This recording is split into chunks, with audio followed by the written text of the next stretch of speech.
All right, here we are at our first target where we're distributing and solving equations. So for our first one, we're going to go with 1A where we distribute our 3/5 in. And when we do that, we end up with, this is really 2x over 1. So 3 times 2 on top is 6. And then 5 times 1 on the bottom is that 5x. And then likewise, 10 is also being 10 over 1. So we're going to distribute 3 times 10 for 30. And then 5 times 1 on the bottom for 5 equals 4 on our right side. Next, we're going to go ahead and we don't like fractions, so let's go ahead and clear those. So our LCD in this case would be 5. So we're going to multiply both sides by 5. And when we do that, when we distribute, we end up with 30 over 5x plus 150 over 5. On this one, we're just going the traditional path, and then on the right, we end up with 20. Now, if you know the shortcut, you can absolutely use the shortcut, though, that we've discussed in class. 30 divided by 5 is 6x plus 30 equals 20. And look at that, no more fractions because of our LCD move. Yay, life is great. Now we're going to go ahead and do our typical solving two-step that we've seen. So we're going to subtract 30. Again, trying to isolate x, get him alone. So I end up with 6x equals negative 10. And then divide both sides by that coefficient of 6. And so when we do that, we do have to simplify this up. And we can divide top and bottom both by 2. And so we should end up with a final answer of negative 5/3. Again, that is 1A from our review guide. All right, moving on to 1B. Here we're distributing. We don't have fractions, but we're going to distribute, do combined like terms. That's kind of what this one's a little bit more designed for. So 7 times 5A. You could even actually combine these first if you want. Generally, actually, that's better practice. So let's go ahead and do that. So 7 times the quantity, 5A plus 2A would be 7A. Can't combine anything with the integer 4. And then, yeah. So just rewriting the other items. Now we can go ahead and combine these. I'm sorry, distribute this 7. So 7 times 7A would be 49A. 7 times negative 4 would be negative 28 minus 8. He doesn't get distributed to that negative 8 because he's not inside the grouping of that parenthesis. Equals 6. Next, we're going to go ahead and combine like terms, though. So looks like this is an integer. This is an integer. Again, we're trying to condense things on each side.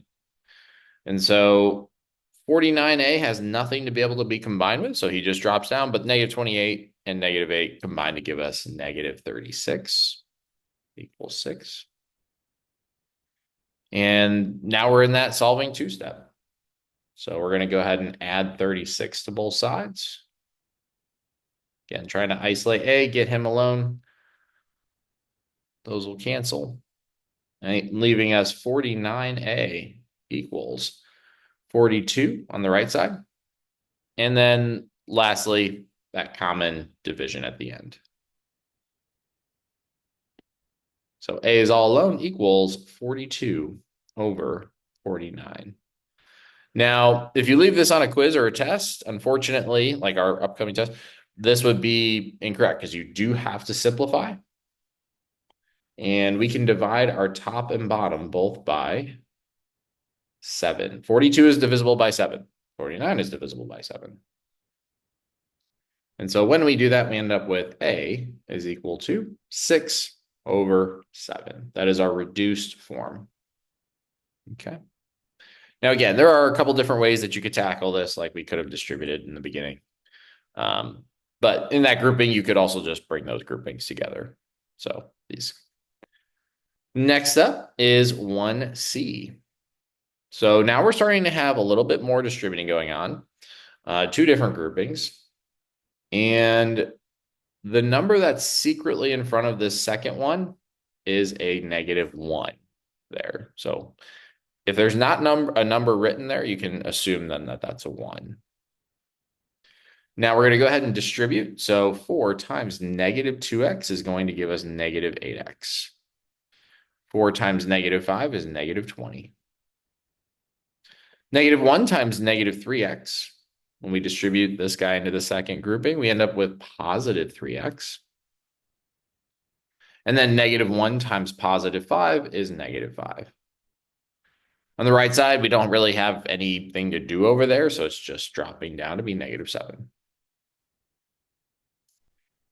Now, after we've distributed, so generally we want to distribute, we don't have any fractions, so we don't have to worry about that. So no LCD stuff. But then after that, so again, you would try LCD to clear.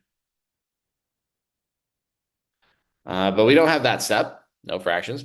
Now we want to condense and combine like terms on each side. And so we have negative 8x plus 3x. That would give us a grand total of negative 5x. When we combine those like terms, they both have x's. And again, those are like terms. Negative 20 plus negative 5. Those are integers. That combines to give us negative 25. Equals negative 7. There's, again, not really anything to condense on the right side. It's just the number negative 7 over there. So we've combined like terms on each side. And now, if you could get a variable on the same side, you would try and do that. But in this case, all of the x's are on the left side, so we don't have to worry about that step. And then now you would do solving two-step. So two-step. So in this case, we would add 25 to both sides. Boom, boom. We end up with negative 5x equals 18. And lastly, we're going to divide both sides by negative 5. X is all alone, isolated, equals negative 18 over 5. We can't really simplify that up, so that's going to be pretty much just staying the same. Okay, so again, that is 1C. Feel free to pause the video at any point and kind of just maybe rewatch something parts if you need, but that is 1C. So we move on to 1D. Again, we have two different groupings going on, so two different distributings going on here. And so in this case, when we distribute, 2 times negative 4p is negative 8p. 2 times 6 would be plus 12. And then remember, this isn't minus 5 times that grouping. Don't think of it that way. This is plus negative 5. So that subtraction symbol kind of attached with that following integer, like 5. And as a result, when you distribute, you're distributing negative 5 in there. So negative 5 times positive 3p is going to be negative 15p. It just really helps out with our signs. So that's why we do it. Negative 5 times negative 20. So negative times negative is that positive. And 5 times 20 is that 100. Equals, on the right side, we just have the number negative 3 over there. So nothing really is going on over there. Just negative 3. So we have distributed. And then next, if we have fractions, we would go ahead and clear them. So again, I'm kind of just running down this checklist. We would clear it if we have them. We don't have them. No fractions, yay. And then we're going into combining like terms on each side. So condensing those items on each side. It looks like we have negative 8p and negative 15p on the left side, giving us a grand total of negative 23p. And then we're combining our integers together. So positive 12 and positive 100 would be positive 112 equals negative 3. So we're condensing on each side there. Next, we would try and get the variable on the same side. In this case, it's all on the left side, so we don't have to really worry about that. And now we're really rolling into solving two-step. So in this case, we'll go ahead and subtract the 112. Because again, we're trying to isolate P, get him alone on one side. So we're going to subtract this guy over. That has nothing to do with it. Boom. We end up with negative 23P still there equals negative 115 on the right side. And then lastly, we are dividing negative 23. Negative 23 on both sides. And when we do that, negative divided by a negative is a positive. So negative divided by negative is that positive. And so P comes out to be 115 divided by 23. While 23 is a prime number, it actually goes evenly into 115. And it goes in evenly 5 times. So that would be our solution for 1D. So again, you're kind of seeing we're running through these motions. If it helps, I would probably jot those down. Now, I just want to be clear, that's not like the only way to solve things, but I will say it is generally like the mainstream way to go about them. But there are absolutely different ways to solve. But generally speaking, that would be the route. All right, for 2A, still solving, but a little bit more complex. As we get to target 2A, we're starting to see like variables on both sides now, a lot more distributing. We're starting to get into fractions, but the game really here is still the same. So we're going to start off by distributing. And so we end up with 8x. 4 times 3 is 12. 2 times 4 is going to be 8. 2 times negative 3x would be negative 6x. And then equals, again, for this first step, we're just multiplying and distributing in. So 3 times 1 is 3. 3 times negative 1x, secretly there's a negative there, negative 1. So 3 times negative 1 would be negative 3x. And then this is a negative 1 in front of that parenthesis that we're distributing in. So negative 1 times x is negative 1x, and negative 1 times 5, positive 5, it would be negative 5. Again, negative times a positive is a negative there, that last negative 5. Okay, so we have distributed. Now, we would kind of roll into, do we have any fractions?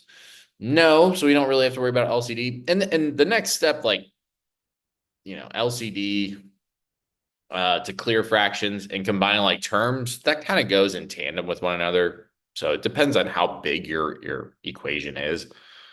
So sometimes it is more advantageous to combine like terms there, but here we don't have any fractions, so we're kind of just going into combine like terms regardless.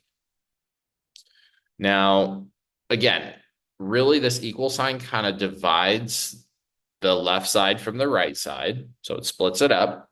And as we look at the left, we want to see what like terms can we bring together. So 8x and negative 6x, you're not adding or subtracting to the same side. All you're doing is just combining them as the way that they are. So 8x plus negative 6x would be a grand total of 2x. And then 12 plus 8 would just be positive 20. Okay. Some students, they accidentally start thinking, oh, I just add 6x to the same side. No. That is incorrect. So don't fall for that trap. Okay. You just take those numbers as they are as you're combining those like terms. That would happen if you were moving them to the other side of the equal sign. You would add 6x to the other side. All right. On the right side, we can combine like terms. So we have negative 3x, negative 1x for a grand total of negative 4x's. And then we have 3 and negative 5. So 3 plus negative 5 is negative 2 over there. So we've condensed each side as much as possible, the left side, and we've condensed the right side. Now we want to try and get the variable on one side. Again, from class, it doesn't really matter which side, but there is some strategy in that. We like to have our lives pretty positive, and the same goes for math. So we're going to add, I'm thinking a step ahead. We're going to add this 4x to both sides. And when we do that, 2x plus 4x would be a grand total of 6 of them, so 6x. That plus 20, he's going to drop down for the moment. And then equals, on the right side, boom, negative 4x canceled with positive 4x. So it's gone. It's gone on the right side. No more over there. Leaving us just the negative 2 over there on the right side, though. Now, we're pretty much in that last part of solving two-step equations. So we're trying to isolate x, get him alone. 20 is over here, has nothing to do with x, so we're going to go ahead and subtract him over from both sides. And when we do that, we end up with 6x equals negative 2 plus negative 20 is negative 22. And lastly, to get x alone, we're going to divide that coefficient. So again, from class, we've seen a lot of that. You add or subtract an item over, and then you divide an item over in that solving two-step part. Okay. But again, you do have to reduce this guy down so we can divide our top and bottom both by, looks like 2. And so when we do that, we have negative 11 over 3.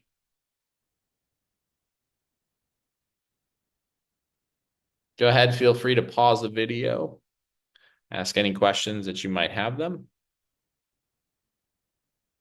So again, very much a lot of different things happening, but the process is still the same. I will say one of the bigger areas that maybe a student misses for something like this would be probably in the distributing part. Okay. So just be really careful with those signs. You can be, and I've seen it, like you can be the best and brightest in the room. But it's very simple to maybe accidentally forget to distribute to like a negative, that 5 there. So it can happen. Okay. So just be very careful. Just think about, hey, I'm multiplying this times this, and then make sure your signs are correct. All right. Again, if anything, that's kind of where I would say just make sure your signs are right at the beginning when you distribute. All right. Moving on now to B. Here we have a bunch of fractions. We don't like those. So one of those strategies we learned this year is one of our best friends is to clear those fractions. I'm sorry, I'm jumping ahead. First, we don't have any parentheses, so no distributing going on. You would distribute first. You don't mathematically have to, but generally, like I said from class, students who don't distribute tend to get them incorrect. Because then they start accidentally double distributing something that they shouldn't. So, but if you see a parenthesis, like we're going to see here in a second with the next example, you would distribute first. Okay. Now we're rolling into the LCD stuff. And it looks like, again, you're looking at your bottom numbers, your denominators. So you have 2, 4, 3, and 4. The smallest thing that they all go into would be 12. So your LCD is 12. 2 goes into 12, 4 goes into 12, 3 goes into 12, and 4 goes into 12 again. So 12 is going to be our magical number that we are going to use and multiply both sides by. So what we do to one side of the equal sign, we have to do to the other. And we are multiplying both sides by 12. For this one, we're going to go traditional path, okay? But for 2C, we'll go more in that shortcut, okay? Now, as we distribute, again, this is 12 times 1 on top, which is 12. And then 2 on the bottom. We just have still 2. X, do not accidentally distribute to the denominators. 12 times 3 on top would be positive 36. Again, we keep that denominator. On the right side, when we distribute, 2 times 12 is 24, keeping the denominator 3. And really, this is a negative 5. So we're just kind of taking that and putting it up top. So -5 times 12 when we distribute is going to give us -60. And again, same denominator, 4 on the bottom. Next, we're going to go ahead and clean things up. So 12 divided by 2 is going to be 6x. Plus 36 divided by 4 is going to be 9. Equals 24 divided by 3 is 8. And then 60 divided by 4 is going to be 15. Oops, not an equal sign, minus sign. There we go. Now, provided we have the correct LCD and provided we have multiplied, distributed correctly, at this step in the blue, you should not see any fractions. Like the fact that we don't have any fractions, that's not a coincidence. Okay. And that's the whole point of solving by clearing fractions. You're removing them. You're getting rid of them through multiplying both sides by 12. Powerful, powerful move in math. Now, we're going to go ahead and try and get the variable on. I'm sorry, we're going to try and condense each side. We don't really have any like terms to have to condense on the left side. We don't have anything to combine on the right side. Next, we're going to try and get the variable on one side. So let's go ahead and add 15x. So then that way, our x value is positive 21x plus 9 equals 8. And now we're rolling into our solving two-step. So we're going to go ahead and subtract 9 from both sides. Boom, he's gone. 21x equals -1. And then lastly, divide both sides by this coefficient, 21. He's gone. X is all alone now, equals -1 over 21.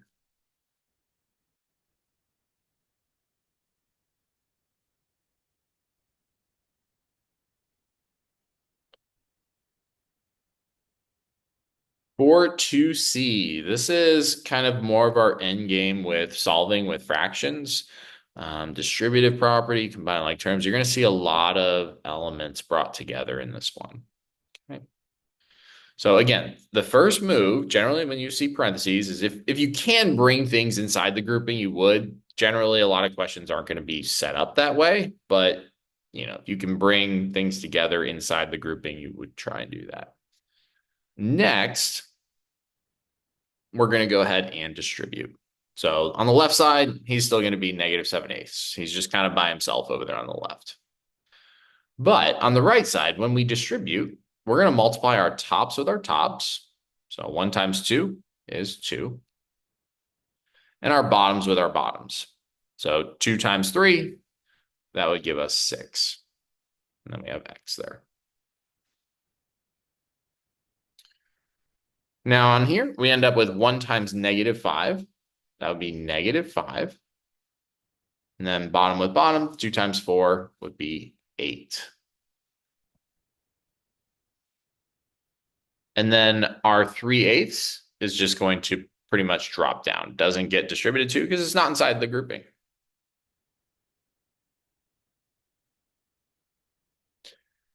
Now, there's a couple different processes that you could do next. The main one I would more encourage you is if you can simplify now, you would simplify things. And the reason for that is like simplifying any fractions you can. And we notice right here we can. The reason why you would do that is because it potentially lowers your LCD step to clear fractions. So instead of maybe like 48, we might get lucky and it be a smaller one, just maybe. So we would end up with -7 over 8 equals, we can divide this top and bottom both by 2. And 2 divided by 2 is 1. And then 6 divided by 2 is 3.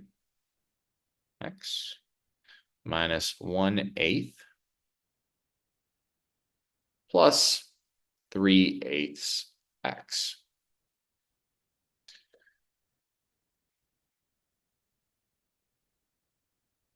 Now, as we look at our LCD, And you could try and combine fractions. You can go that path. I personally think solving by clearing fractions is a little bit more clean cut. But as we look at our denominators, so we have 8, 3, 8, and 8. So a lot of 8s going on. But that 3 is kind of throwing a wrench in there. So for our LCD, looks like the smallest thing that they all go into would be the number 24.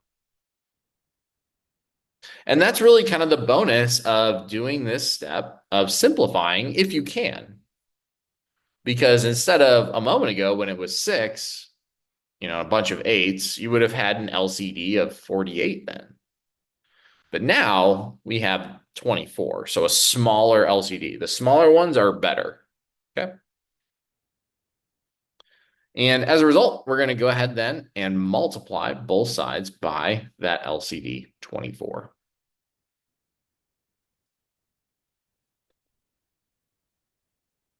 Now, if you did not simplify and you used 48, you should still get the same final correct answer. But the problem is you're going to just have larger numbers throughout that process. Okay. So we're going to go ahead and multiply both sides by 24, that LCD, on the left side and the right side. Now, when we distribute, so this is the one where we're going to use more of our shortcut because a lot of us are comfy with that from class. So 8 goes into 24 3 times. And then we're going to take that 3 and multiply it by the numerator number. So 3 times -7 is that -21 equals. On the right side, when we distribute 24, 3 goes into 24 8 times. And then 8 times 1 on top is 8x. When we distribute to the next guy, 8 goes into 24 again 3 times. We multiply that by our numerator number, -1, and end up with -3x there. And lastly, when we distribute to the final one, 8 goes into 24 again 3 times that numerator number 3 on top. We end up then with 3 times 3 is 9, positive 9x. So again, from class, we mentioned it. All you're doing really there is swapping from the traditional path. You're swapping the multiplying and the division parts, but it's a little bit quicker because then your numbers are smaller.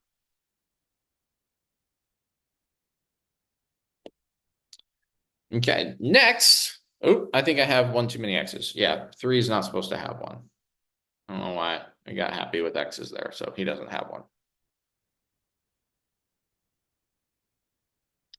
Next, we want to go ahead and condense and combine each side. So on the left side, there's really like nothing there. It's still just -21 on the left.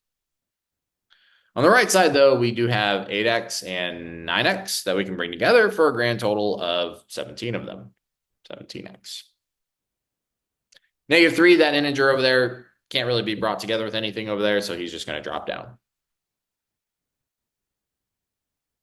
And now we're solving with our solving two-step. Our variable happens to be on the right side this time. So in this case, now we're just going to go ahead and add 3 to both sides, isolate it on the right side. And so -21 plus 3 is -18 equals 17x. And then divide both sides by that coefficient 17. And so when we do that, our final answer is x equals -18 over 17. Again, a lot of pieces for this one. You may see something like that on your, I mean, like anything is really fair game, but as I make tests, I try and think, what is the end game? Like where you're using almost all the processes. This would be if you know how to do this one in and out, then you probably know how to do a lot of the earlier ones. So it's a great one to study for, guys. Go ahead, feel free to pause the video if you have any questions, though.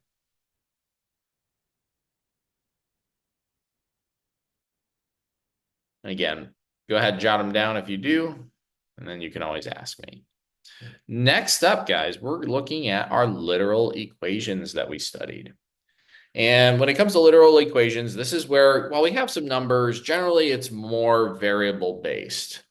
And we've seen some formulas from class where it's just more like, hey, C is equal to 2 pi r, solve for r. But we've also seen some ones where it's like, you know, hey, we have a trapezoid, solve this base 1. Okay. So it's just more variable based. And the important thing that we stressed in class is really just keep your attention on how you would typically solve. Don't let the letters intimidate you. They're just standing in the way of like as being numbers. So kind of walk through how would I typically solve this, um, as though maybe they were just numbers instead.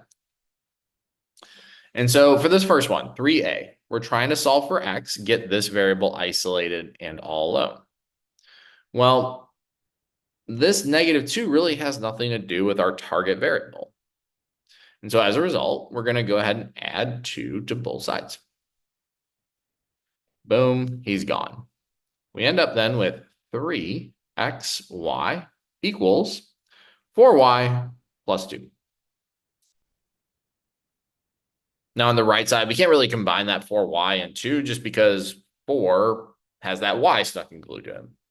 It's 4y. 2 is just an integer, so he's just a number by himself, but doesn't have a y, so you can't combine them. Next, again, our goal is to try and get x all alone. Well, we have 3 and y stuck and glued to x. And so what we could do is we can divide both sides by 3 as well as the y on both sides. And when we do that, on the left, 3 is going to cancel with the 3. The y is going to cancel with the y, leaving us just our x value. And then equals, on the right side, we have, some items where we just end up with 4y plus 2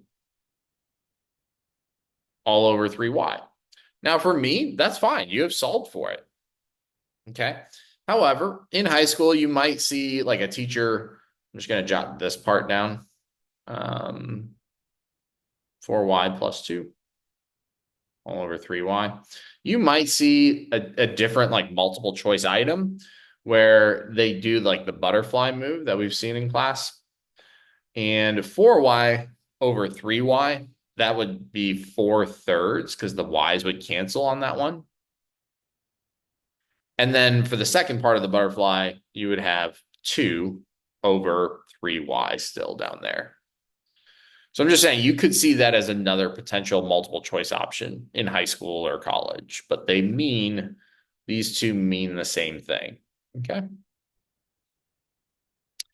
Now for this one, 3a, if you look carefully, all we really did there was a solving two-step process.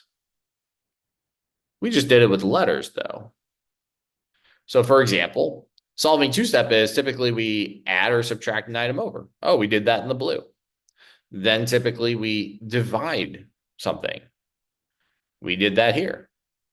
And so you're going through a lot of those same motions as you typically solve. It's just with letters. All right. Next up for 3b. This time we're trying to get y all alone. And we notice though that y is on 2 different sides. Now we have to try and get them, our target variable, on the same side. Now, how you do that, there's a couple different ways that you could take, but you do have to get it on the same side. Personally, I like a lot of things on my left side. It just kind of helps me think, hey, this is my variable I'm going for. And it just kind of, you can do it on the right side, but it just kind of helps where it's more like how you're reading like a book, let's say. So to do that, I would maybe add this 2 over and end up with 3xy equals 4y plus 2. So again, kind of removing the item that had nothing to do with our target variable. But now we still have y's on both sides. So this is where we're going to subtract this 4y from both sides and get the variable on the same side. Adding and subtracting helps you get the variable on the same side. Now, we can't unfortunately combine these and get like negative 1xy. Nope, nope, can't do that. He has an x, he does not. So you cannot add or subtract those because they're not considered like terms. But you end up then with 3xy minus 4y. So you're just saying that you're subtracting those. Okay. Equals just 2 on the right side. Now, from class, we were kind of playing with these kinds of questions and like, man, what could you possibly do? How do you get y alone on one side? And, I heard a lot of creative ideas and had a couple students that actually, yeah, did get it. But it's really deep stuff at the time. And this is that part in class that we talked about where you would anti-distribute. You're pulling that y out of both of those terms. You're removing it from both. So just think distributing, but in reverse. And so when we do that, we end up pulling that y out. And then in a grouping, we have the leftover stuff. So if we pulled the 3y, or I'm sorry, if we pulled the y out of this first term, the only thing that you're left with is the 3x part because you're pulling the y out. Same thing's happening in this second term. If we pulled the y out of this piece, you're only left with the negative 4 equals 2. Now that y is much more like isolated in one spot, and this is y times this quantity. And if you're ever like, hey, did I factor correctly? Did I anti-distribute correctly? You could always kind of like check yourself by distributing and be like, did I get it here and here? Not a bad way to just verify for yourself. But because it's y times this quantity, 3x minus 4, we can go ahead now and divide that piece over.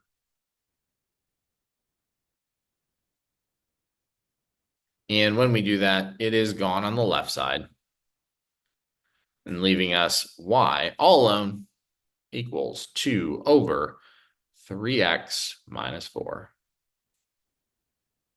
And boom, that is our final answer. So that anti-distribute, very powerful move that you got to know. Okay. All right, next up, 3C. So we have a bunch of fractions, and it looks like our target variable is in the denominator. Well, we know that from class that if our target variable is on the bottom like that, we have to bring it up. In the end, you can't have like let's say 1 over z equals something. Nope. Because then that's 1 over z. That's not z equals. So from that, we have to bring this z guy up there. And to do that, we're going to go ahead and clear fractions. We're going to multiply both sides by that LCD. So again, some of those math moves that we've seen in the past, they're used with literal equations too. And so in this case, the LCD, looking at the denominators, we have a y and we have a z. Well, the smallest thing that they both go into is going to be yz. So y goes into yz, z goes into yz. And that's our LCD. We're multiplying both sides essentially by that denominator number. So multiplying both sides by yz. Now, when we do that, let's switch colors. When we distribute, we're going to go traditional path on this one, just so we can kind of keep it straight. So we have yz times 3. That's 3 yz. It's still over y. When we distribute to the next one, we end up with positive 2yz over z, keeping that bottom down there. Equals, on the right side, 5 times yz is just 5yz. Go ahead, please pause the video if you have any questions right there. It's okay if you do. This is a tough one, all right? It's okay if you have a question here. Now, kind of like in that clearing fractions part, y is going to cancel with y there, leaving you just the 3 times z on top. Plus, over here, looks like the z's are going to cancel this time, leaving you just the 2y part. Equals. On the right side, we don't really have any fractions, so it's just still 5yz.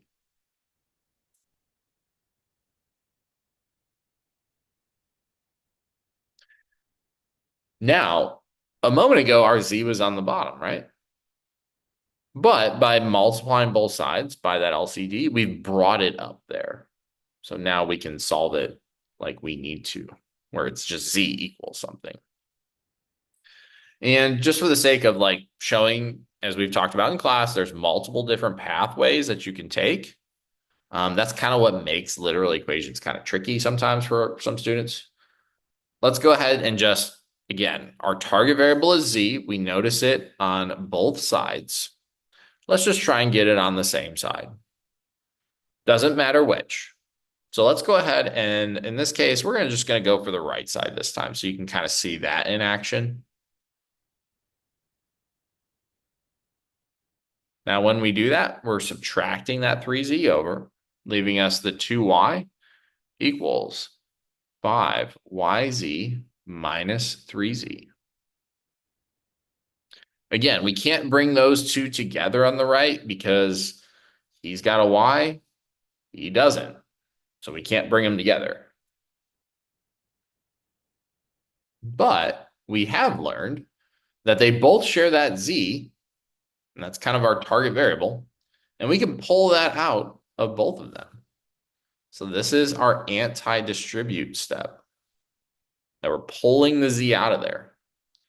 And when we do that, we end up with z being removed from both of these terms. In that first one, you'd be left with just the 5y. If you pull the z out of the second term, you're just left with the negative 3. So that's that anti-distribute move. And then lastly, we're going to go ahead and divide the stuff that we don't know because this is a product. This is z times that. And again, if you're ever not sure, you can check and be like, did I factor out anti-distribute right? Did I do that correctly? And so, you can check and be like, well, that's 5yz. That's negative 3z. So it's a quick little, hey, did I factor correctly? Did I anti-distribute right? But we're going to go ahead and try and isolate z by dividing both sides by 5y minus 3, this whole set. And when we do that, boom, on the right side, it is gone, leaving just z over there on the right equals 2y over 5y minus 3 on the left. Okay. Now, this is not, like we said in class, this is not the only way to solve. Okay. Some people might go for their z's on the left side. Now, as long as their steps are correct, then it's also mathematically legal and an acceptable answer. So just remember from class, this is that section where your answer might look different than a friend's or a partner's. Okay. And that's okay. You might both still be right. Go ahead. Feel free to pause the video. 3C is a tough one, guys. Like, I'm not going to say, it's not challenging. It is a tough question, and it's okay to have questions on that one. But go ahead. Feel free to pause the video, kind of digest that, take it in. Maybe try it again, a blank one on the side, like same question. Just try it on your own. And then feel free to ask any questions that you might have.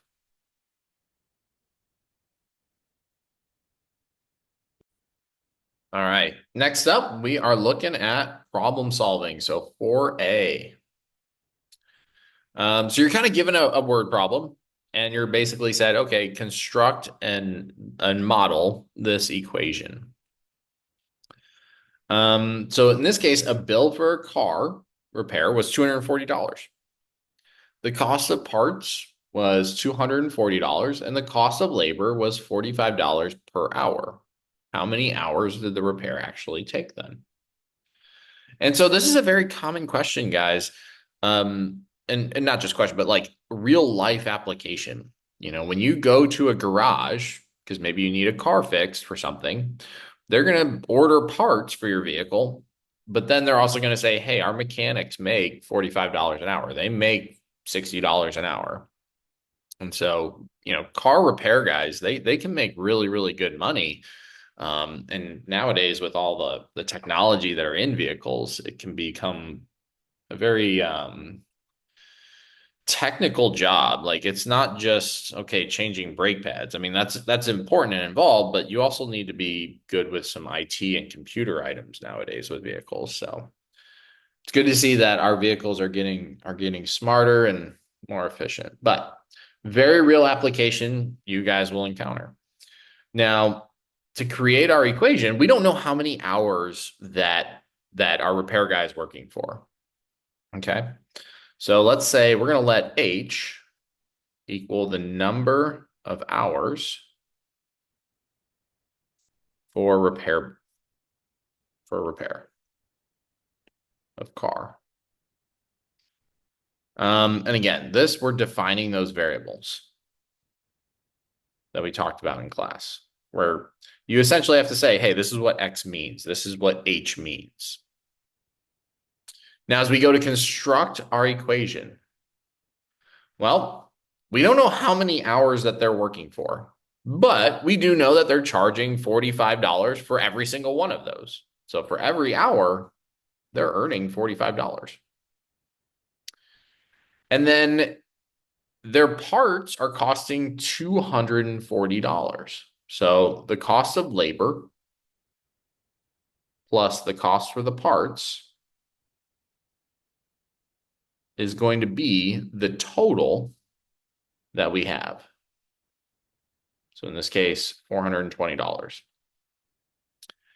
And now we're essentially just solving. And really the hard part is creating the equation. So the red part that we just did. Now this is really just a solving two-step. So minus 240 from both sides, minus 240. That's gone. End up with 45H equals 420 minus 240 is going to be 180. And then we're going to divide both sides by that coefficient, 45.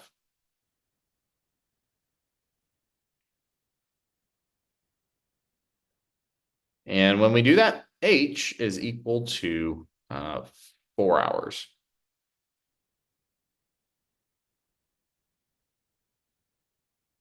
Oh, 180. 4 hours. Okay. Now, generally, a lot of teachers want that final like little phrase at the end. So the mechanic worked for $45. I'm sorry, for 4 hours. We knew how much money that they were making per hour. For 4 hours. Okay, so just like a little phrase to bring back context. Now, one thing I would highly advise you guys just in life is shop around, you know, get quotes on your vehicle because some of the cost per hours for mechanic service can be very different from one shop to another or from the dealership to another. So just do yourself a favor, shop around, possibly save some money. And yeah. Next up, 4B.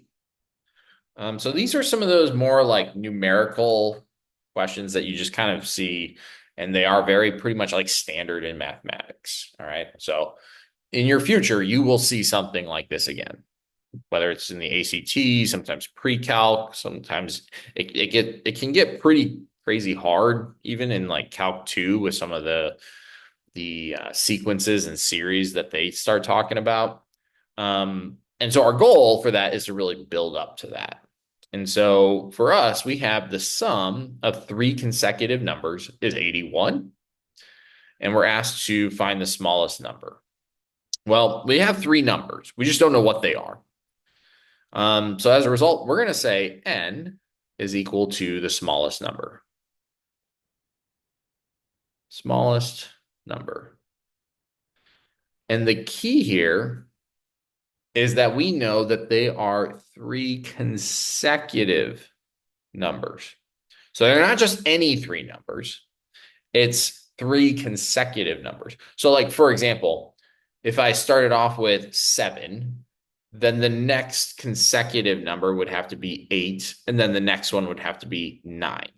That would be an example of three consecutive numbers. Or if we started like with 40, then you have 41, 42. Okay. And so as a result, we're going to go ahead and create our equation where we have some number n that we don't know what it is, but that's the smallest one. And the sum of those, the sum of these three numbers, so plus, it's not just another small number, the smallest one. It's not that. It would have to be n plus 1. Because if this was our smallest one, this is one bigger than that. Right? Like if 40 is our smallest number, 41 is one bigger than that. So that's why you have that n plus 1 there.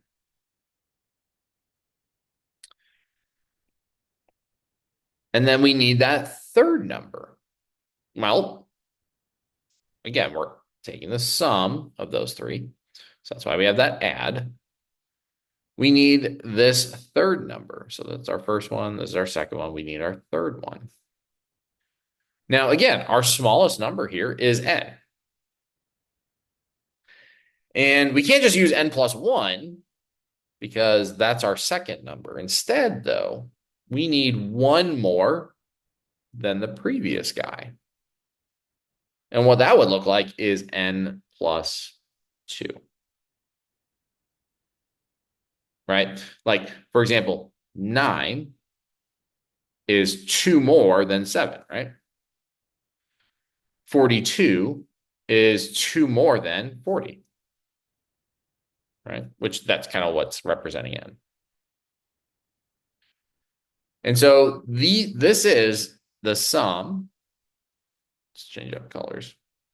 This is the sum of three consecutive numbers. And then it says is always in math equals is. So equals 81. And that is our setup. That is the hard part, guys. Okay. But again, we have three consecutive numbers.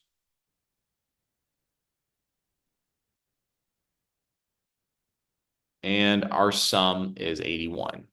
Now it's essentially combining like terms. So we have one n, another one n, and another one n for a grand total of 3 of those n's. 1 plus 2 are just integers. So that's just positive 3 there. Equals 81. And from here, we're just essentially solving two-step. So we're going to subtract 3 from both sides. End up with 3n equals 78. And then divide both sides by that coefficient. Boom, that's gone. Looks like n comes out to be 26 in the end. So the smallest number, because that's what n was, is 26. So our smallest number is 26. Now we can find the other ones. It's just the next consecutive ones. So if we have 26, it's kind of the smallest, then the next one would have to be 27. And then the next one would have to be 28. Now, if we added those together, 26 plus 27 plus 28, if you add those three consecutive numbers, yeah, you get 81. And that was what we needed it to be. That's what helped us set up our equation to figure out the smallest number. Now, again, guys, I'm just saying right now, you will see questions like this again in your future, okay? So just think, what is the smallest number? And then think about your number sense skills. Oh, okay, one more than that. So it's whatever n was, just one more than that. Whatever my smallest number was, it has to then be also two more than that for my third number. Okay, but that is how you tackle these. Our final answer is the smallest number, though. That's what they wanted, 26. Go ahead. Feel free to pause the video, guys. Some of these word problems with numerical number sense can be challenging for some students. Some know what to do right away from my past experience, but they can get a little tricky on the wording. In high school and in college, they can get really tricky, guys. So just be careful. All right, next up, we are solving and graphing these absolute value and radical equations. So that's our target 5A. Now, in order to solve these, our absolute value does need to be isolated on one side. In this case, it is. It's actually all alone on one side, and that's great. And so because it is, this is that step where we split and solve each one. Now, again, inside the absolute value, you keep it just the way it is. You don't change a thing inside the absolute value. So that negative 3p, that's still negative there. Equals, the answer is where you see the positive version. So in this case, positive 6. And negative 3p plus 3 equals the negative version for 6. All right. That is where you see both answers. In absolute values, generally speaking, for the most part, you're having those two solutions, guys. We've seen in class those special scenarios. And you might see something pop up. But again, if our absolute value is isolated, equals a positive number like that, yeah, you split. One's positive, one's negative. But it's the answer that's that both versions. All right, next, you're just solving each one separately. So we're going to subtract 3 from both sides, get negative 3p equals 3. Divide both sides by this coefficient. P is all alone equals negative 1 for one answer. And then for the other guy, we're going to go ahead and subtract 3. We get negative 3p is equal to negative 9. And then divide both sides by negative 3. P is all alone equals negative 9 divided by negative 3 is a normal 3. Notice our answers, as we mentioned in class, two completely different answers, guys. It's not like one's negative 1 and positive. Nope. Completely different solutions by and large. Okay? And so as we go to graph, on the number line, we have 0, negative 1's about there, and you got 3, which is located right there. They're both solutions. And so you end up with just a dot on negative 1 and a dot on 3. Okay? It's just those two because it's equal. It's an equal, that meaning it's just that single value there. Okay? Next, we have something like 5b. Well, anytime that we have an absolute value that we're trying to solve for, we need to isolate that thing and get it alone, get it all by itself. Because it's being divided by 3 on both, like on the left side, we have to kind of get rid of that division of 3 down there. And to get rid of it, this is essentially is where we clear fractions. So we're going to multiply both sides by that denominator, 3. And when we do that on the left side, the 3's are going to go ahead and cancel with one another. Okay, don't make the mistake of accidentally distributing. Nope, you never distribute an outside number with absolute values, ever. You will get things wrong, promise. It's not even like a question, like it will happen, all right? So don't distribute with absolute values if it's on the outside. That number is on the outside. Don't do that. And so when we do that, we end up with the absolute value of 7n plus 7. The denominator canceled, though. That 3 down here canceled with the 3 up there. On the right side, we end up with 3 times 3, which is 9 over there on the right. Now we have to ask ourselves, are there any numbers around our absolute value that we have to kind of get rid of? No, it is isolated at this point. It's all by itself on one side. It is equal to a positive number on the right. And so as a result, we can go ahead and split and solve each one. Again, nothing changes inside the absolute value. The only thing is you have one answer that's positive and one answer that's negative. And now we're solving each one separately. So for this one over here, we would subtract 7. You end up with 7n equals 2. Divide both sides by 7. N is equal to 2/7 as one answer. For the other guy, you're going to run through the exact same motions. So we're going to subtract 7. However, and there you get negative 16. However, you're going to see, hey, we get a completely different answer. Can't really simplify these up. So these are our 2. Okay.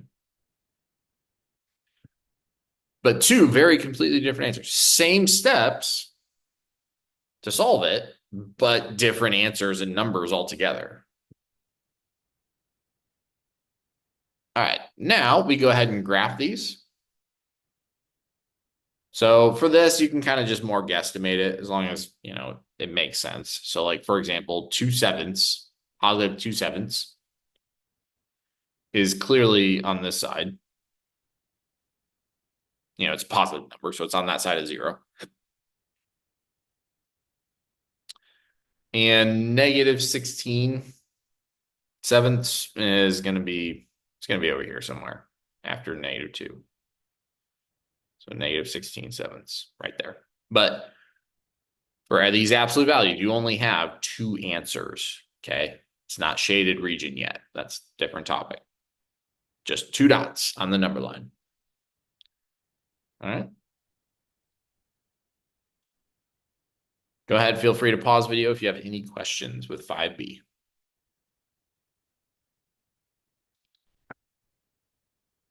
All right, moving on to 5C. These are a little bit now more like the ones that you're going to see in high school and in college, because it really runs, guys, it really runs through the full motions of the question, okay? So that's why, you know, with me, they're super important and kind of like beginning to start to be end game a little bit. Fractions also part of it, but so here, our goal is to try and isolate the absolute value. You want to try and get this absolute value all alone on one side. So to do that, you're going to add 9 to both sides. Boom, he's gone. And when we do that, we end up with 2 absolute value of 6x minus 9 equals, on the right side, 57 plus 9 is going to be 64. No, I'm sorry, that's only 7. And be 66. Next, we have this 2 that's stuck and glued to the absolute value. So we're going to divide both sides by 2. And when we do that, we end up with the absolute value of 6x minus 9 equals 33. Now our absolute value is all alone on one side. It's isolated, no numbers around it, equals a positive number over there on the right. This is now where you can split and solve. Again, don't change a single thing inside the absolute value. You just have 6x minus 9 is equal to positive 33. And 6x minus 9 equals negative 33. Only the answer is what gets that positive and negative. And from here, you're solving each one separately. So the first guy, we're going to go ahead and add 9 to both sides. Boom. You get 6x equals 42. And then divide both sides by 6. So x comes out to be 7. Same thing's happening on the right side. Add 9, add 9. 6x equals negative 24. And then divide both sides by that coefficient. So again, same moves, but completely different answers. All right. 7's not the same as negative 4. And it's not like 7, negative 7. Nope. Completely different answers. So now as we go to graph these are just two numbers on the number line. So you got 0 and then negative 4 is one answer. And then 7 on the other side. And that's it. Go ahead. Feel free to pause the video if you have any questions at all. All right. Next up is 5D. So again, our goal is to try and isolate this guy, the absolute value as we're trying to solve it. We're trying to isolate that, get it all alone. And guys, the analogy given in class 2 is you can think of it like negative 6 times one big X that you're trying to solve for plus 9 is equal to 81. Okay, so from class, that absolute value is like one big X. You can almost imagine it. And as a result, if it was negative 6x plus 9 equals 81, to solve that, you would start by subtracting the 9, right? Getting rid of the numbers around x from both sides, right? So that's how we're going to start this guy. We're going to subtract 9 from both sides, end up with negative 6 absolute value, 6 plus 2m equals, on the right side, we end up with 72.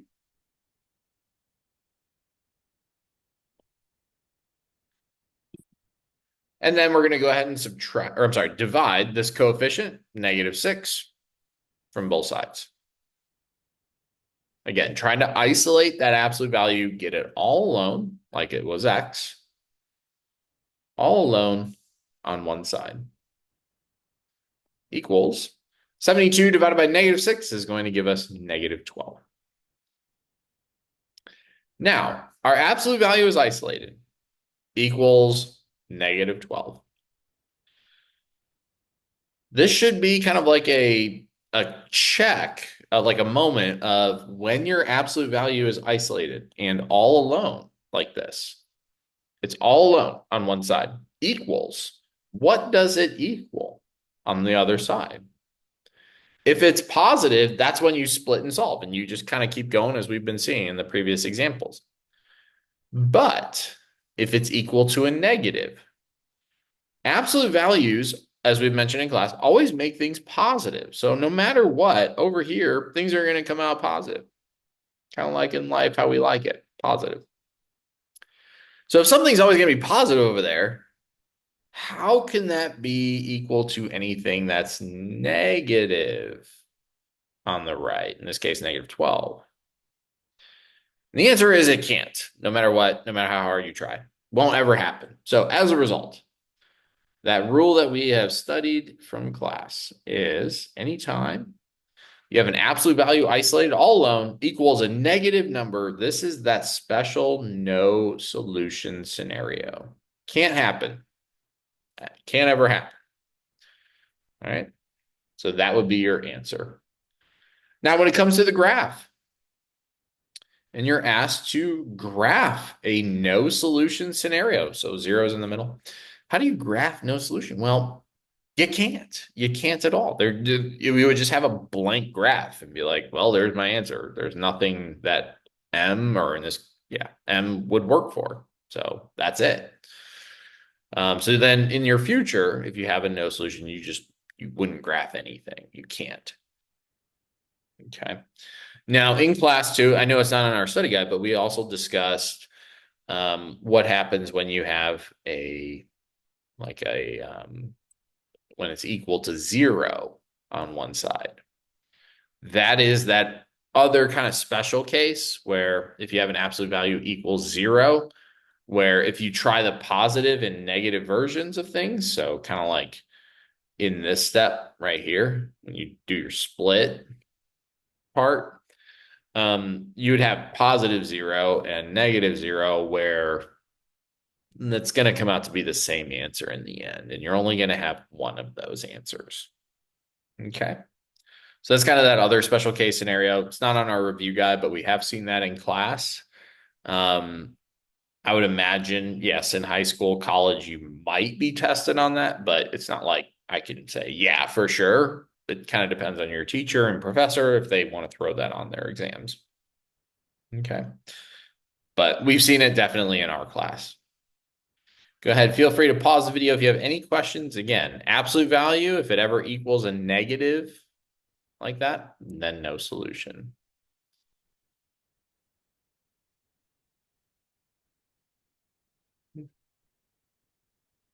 All right, now we are off at 6A. With those absolute values, we also kind of studied how to solve with radicals. And the reason for that is they kind of follow very much the same processes as absolute values. Not exactly, but the same steps are pretty much followed. Okay. So for 6A, we have to ask ourselves what under the square root would give us 8? That's one way to solve it, and the answer would be 64 there. Another way would be to ask ourselves, how can we get x all alone here? And remember from class, a square root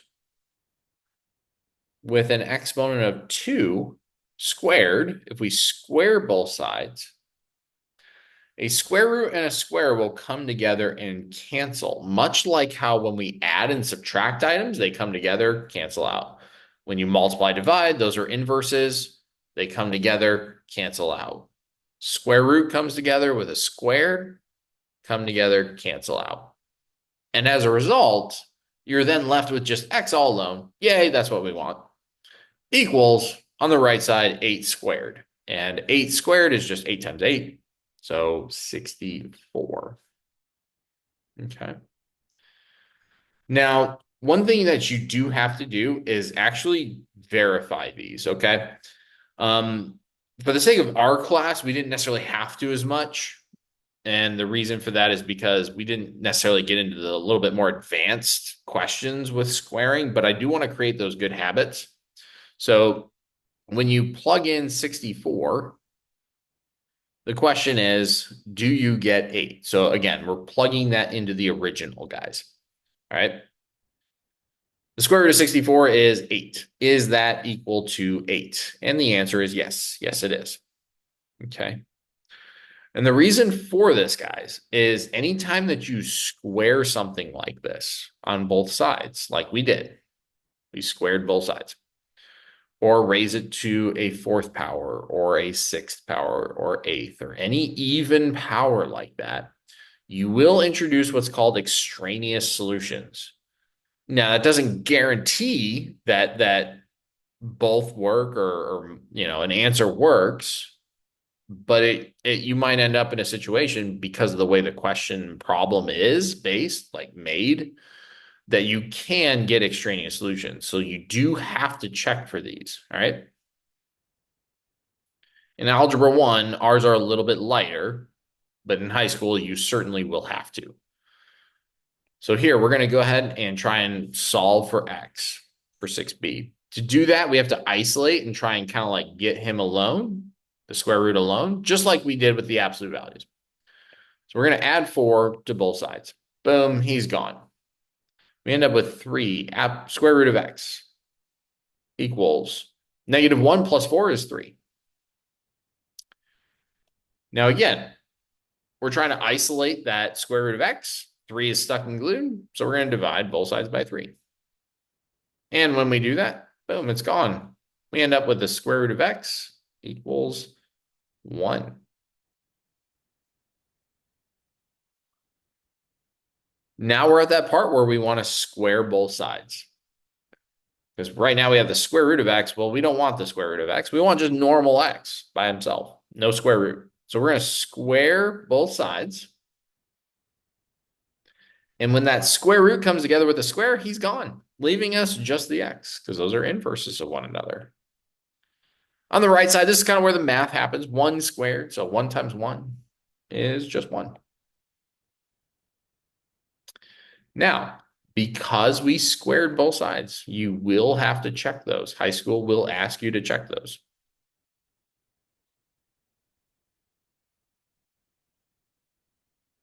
And so we think our answer is 1. So we're going to go ahead and place 1 in there for x, because that's what we think x is. So 3 square root of 1. This again is our check. And this is one of those checks of like, you actually do have to check. It's not so much a choice. Okay, guys? So the square root of 1 is 1.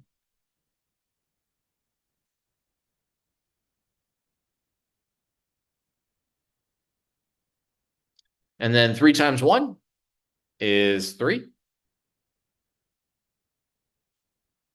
And then 3 plus -4 is -1. Is that, in fact, equal to -1? And the answer is yes.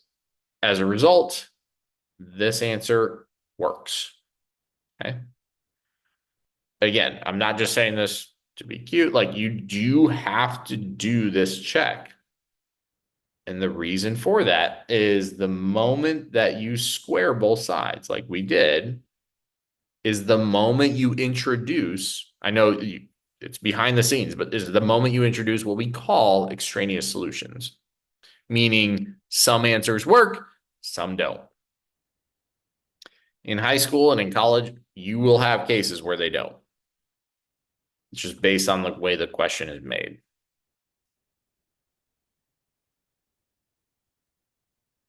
All right, as we look at 6C, and I won't spoil like the scenarios when that happens. So you do have to check though.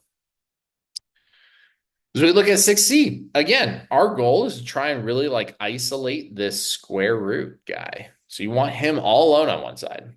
And so as a result, all those numbers around it, like the 6 and the 4, you want to get rid of and move to the other side. So this is like 6x plus 4 there. Well, you would subtract this 4 because it has nothing to do with x. And when we do that, we end up with 6 square root 3x minus 12 equals 18 over there. And then we're going to go ahead and divide both sides by 6. There it's gone, ending with square root of 3x minus 12 equals 3.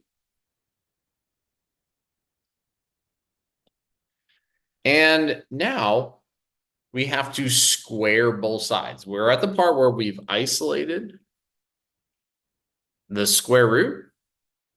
And to get rid of it, we have to square both sides. And so when we do that, the square root is going to come together with the squared, leaving us the 3x minus 12 equals, on the right side, 3 squared is 9. 3 times 3 is 9. And now we're going to go ahead and solve. And it's just solving essentially like a 2-step, guys. So you're going to add 12, add 12. Boom, he's gone. We end up with 3x equals 21. And then divide both sides by 3. X is all alone equals 7. So in the end, we just get 7. Okay. And again, you do have to verify for extraneous. So check extraneous.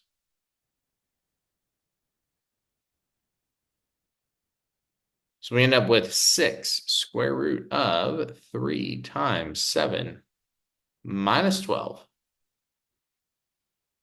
plus 4. Is that equal to 22? So 6 square root of 21 minus 12 plus 4. Is that equal to 22? We're in GEMDAS. We're kind of doing this as like a grouping first. So 21 plus negative 12, that'd be 9. Square root of 9 is 3.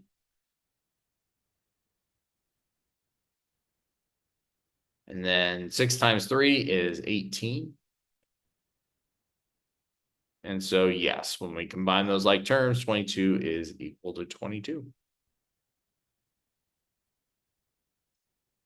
So our answer is 7. This was that check for extraneous solutions. It worked. Great. It won't always. Go ahead. Feel free to pause the video if you have any questions at all.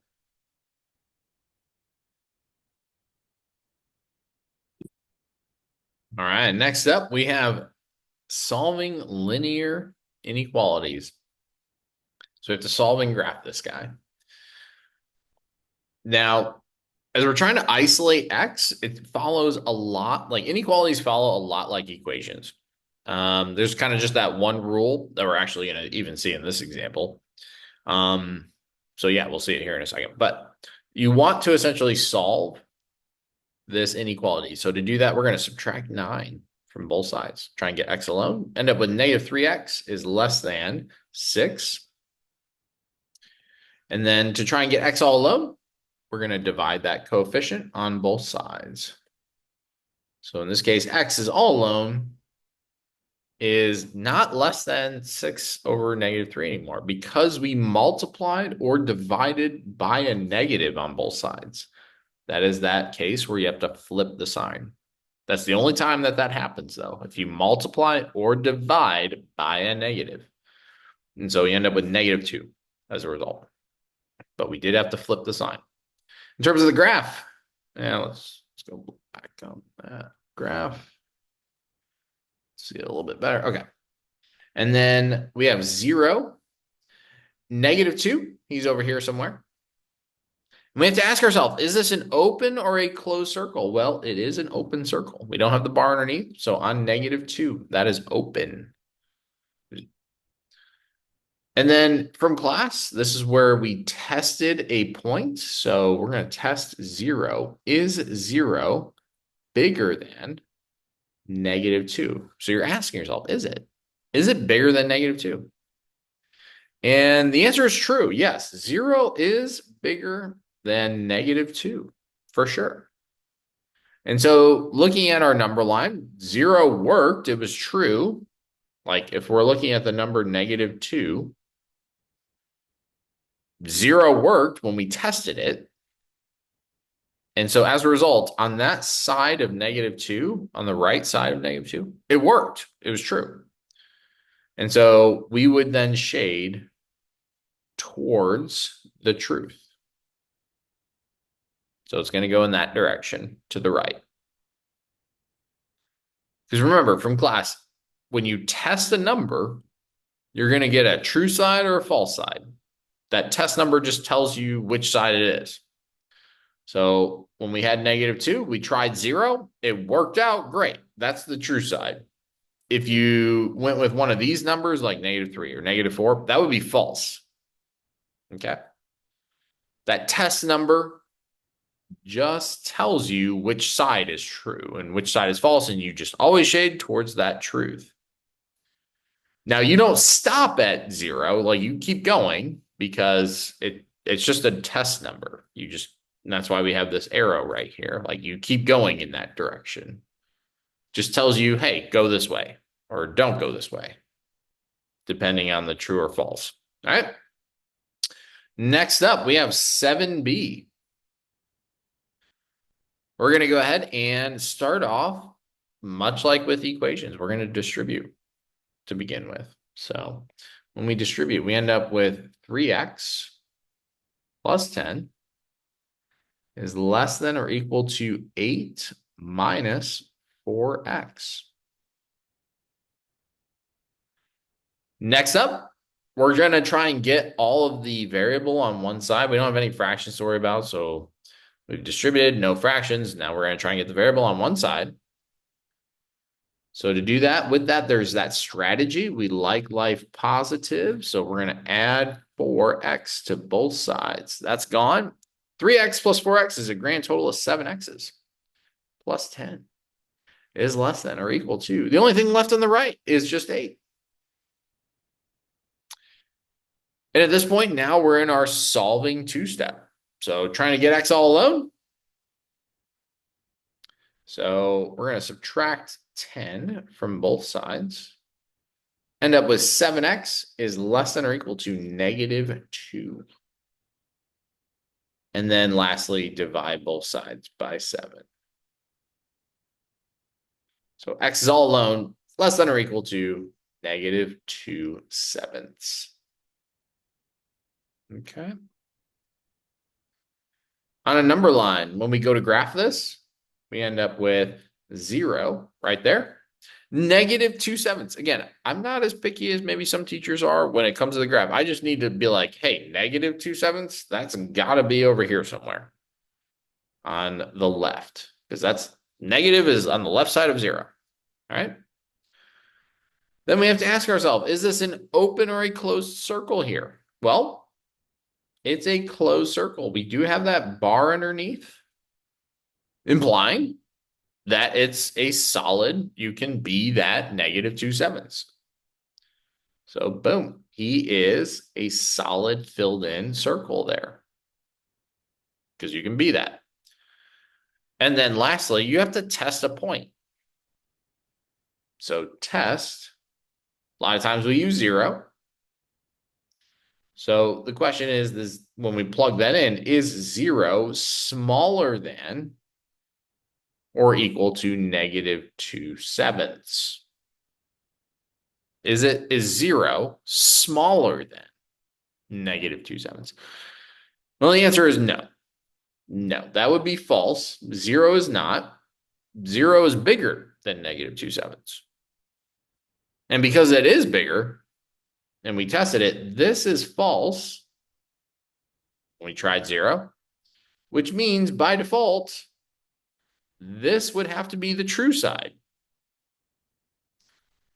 And like in life, guys, we always shade towards the truth. You always want to go towards the truth. Okay. So our graph would look something like that. Okay. Now, I do apologize. It was not on your review guide, but it is something you do need to know. We are going to add interval notation. I guess that's on the next one. But to play it safe, let's go ahead and add it, because it's not just for compound on target 8. So let's just add it, guys. It is something you will need for high school, guys, and in college. Since we were on 7B, let's just go ahead and finish 7B's interval notation. I do apologize. I'll add it for next year, but it is something that you do need to know. Interval notation. It's also on standardized exams, so like ACT, SAT, like it's a thing. It's not going away, I promise. For interval notation, remember, that is like your start and end stuff that we talked about in class. So how far left does our graph go? Well, it goes towards negative infinity for this arrow. Like it's going forever in the negative direction. So negative infinity. Can't hold negative infinity though. And as a result, that's going to have a parenthesis around them. And then x is coming along, all these x's. And then finally, the top, though, it can reach is negative 2/7, right? Like that's the maximum it will ever get to for this graph. So negative 2/7. And because this is filled in with that closed circle there, that is our bracket situation. And so for interval notation, that is our interval notation from negative infinity to negative 2/7, all those in between numbers. And it can include negative 2/7 with a bracket. For 7a, for our interval notation, on the test, FYI, it is a thing. You will need to know that. So we're adding that here. For interval notation, it goes from -2 is kind of like the starting. Because remember, interval notation is always start, end. Where does it start? Where does it end? And it looks like it's starting at -2 here for our graph. But it can't be -2. And so it has a parenthesis there because of that open circle on -2, open circle. But then it's going to the right forever towards positive infinity. Forever, it's going to the right. So that would be like 10, 100, 1,000, 1 million is certainly bigger than -2, right? And so our end is going to go on forever towards positive infinity, but we can't really reach infinity, can't hold that in our hand. So it has a parenthesis there. That is our interval notation. Okay. Go ahead. Feel free to pause the video if you have any questions on 7a or 7b.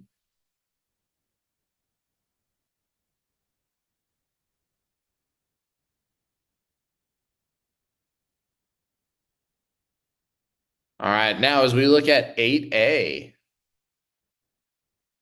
this is where we're starting to get into those compound inequalities that we've seen. And the goal, this is like, in other words, the and the ors that we've discussed in class. Goal is to try and get x all alone in the middle. And so to do that, we're going to go ahead and add 10 to all three parts for those compound and ones. Now, when we do that, 4 plus 10 is 14, less than.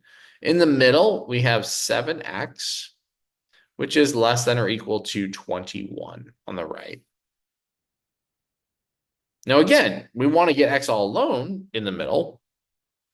That 7 is stuck and glued to it, so we're going to divide all three parts by 7. That is gone in the middle. So 14 divided by 7 is 2 less than x, which is less than or equal to 21 divided by 7 is 3. So we have solved it. Now let's go ahead and graph it. You have x, which is between 2 and 3. Yeah. Let's go ahead and put 0 there. 1, 2, 3. 2 and 3.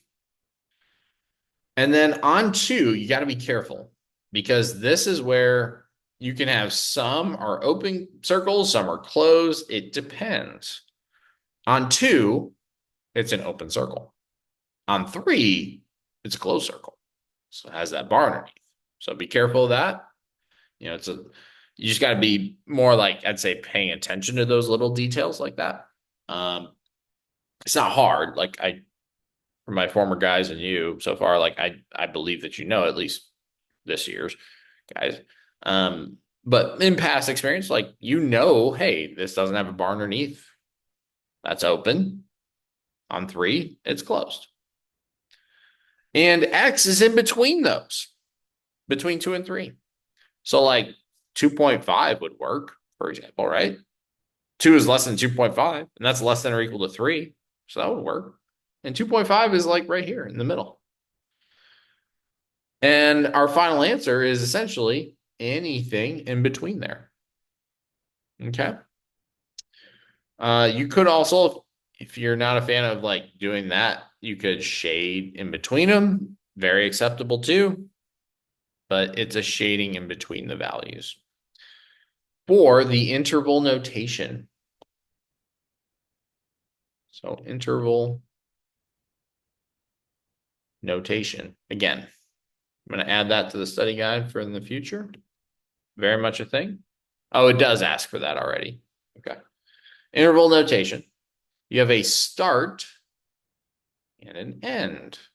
So the question is, where does it begin? Well, according to this graph right here, our smallest number it will reach is not 2.00, like 2.1. No, it's not 2.01. It's not 2.001. The start is essentially, guys, you just take the number that they're saying. So in this case, 2, 2. Can't be 2, so it has that parenthesis there on 2. And then it's going along, X is going along, going along, going along, going along until it gets to 3. And 3 is the highest it can ever reach for our graph. And because it's filled in with a closed circle there on 3, you can be 3. You can hold that in your hand. And so as a result, that's why we have that bracket there. Okay. Go ahead, feel free to pause the video if you have any questions on this compound inequality, solving, graphing, and the interval notation. Spoiler for your test, you're going to have all 3 parts, guys. You're going to have, hey, I need to solve, I need to graph, I need to have interval notation.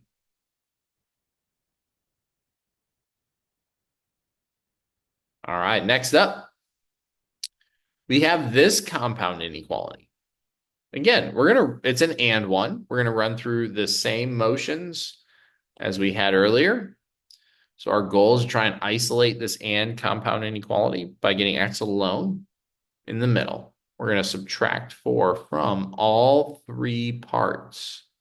And when we do that, we end up with -9 is less than or equal to -3x, which is less than or equal to -4.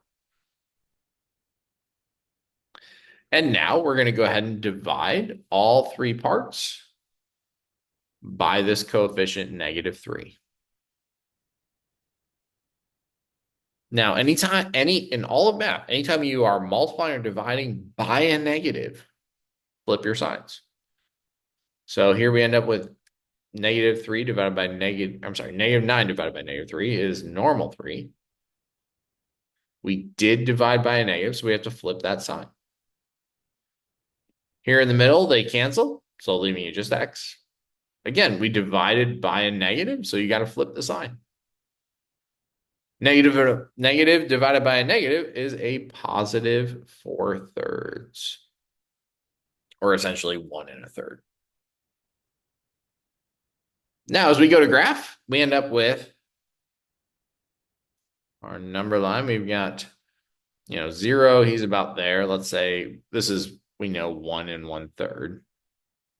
So you got 1, 2, 3, 4. 1, 2, 3, 4. 4/3, which is really 1 1/3. Open or closed circle on 1 or 1/3. That's going to be a closed circle for 4/3. And then 3 is that biggest value that we see. And we're looking for all the x's in between those. So like 3 is certainly bigger than or equal to 2, but 2 is also bigger than or equal to 1 1/3.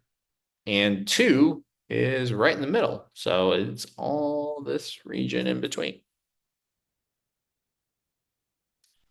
Lastly, for interval notation,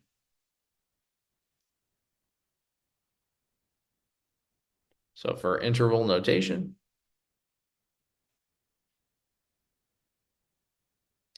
that is your start and end. Where does it start? Where does it end? Well, it's starting off at 1 1/3. And you can be that value. So bracket. And it's going towards 3 as the maximum value that it ends at. But it can be 3, filled in circle there at 3. So bracket.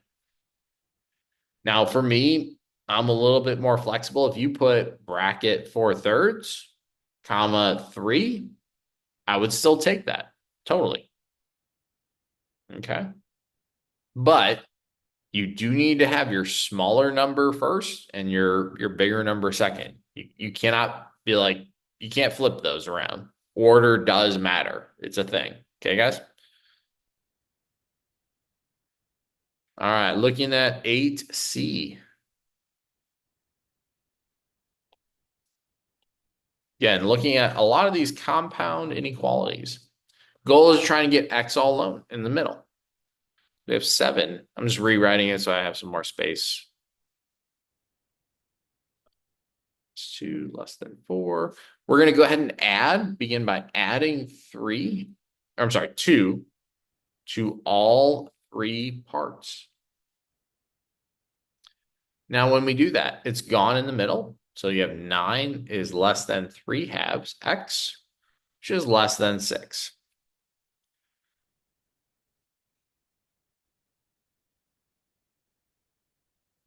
Now, I'm going to show this 2 ways, okay, guys? So you can choose, but I'm also going to say in high school, they're going to kind of go in one direction with you, especially advanced. We don't like fractions. So let's clear all 3 parts by multiplying everything by 2. So we end up with 18 is less than 3x.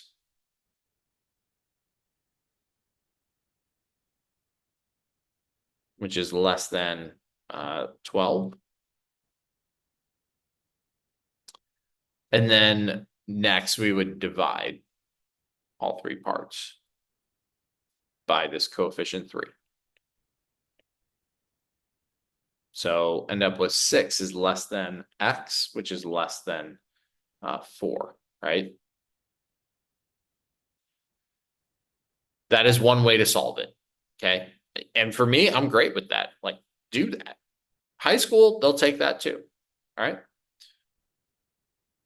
The other way, though, that generally high schools are going to teach is I'm copying from here, just FYI. So not the first given inequality. So I'm just copying this part. Okay, so that black step, I'm just copying over. In high school, what they're going to essentially expect from you, especially advanced, is they're going to say, you should be able to multiply by the reciprocal at this point. So multiplying everything by 2/3.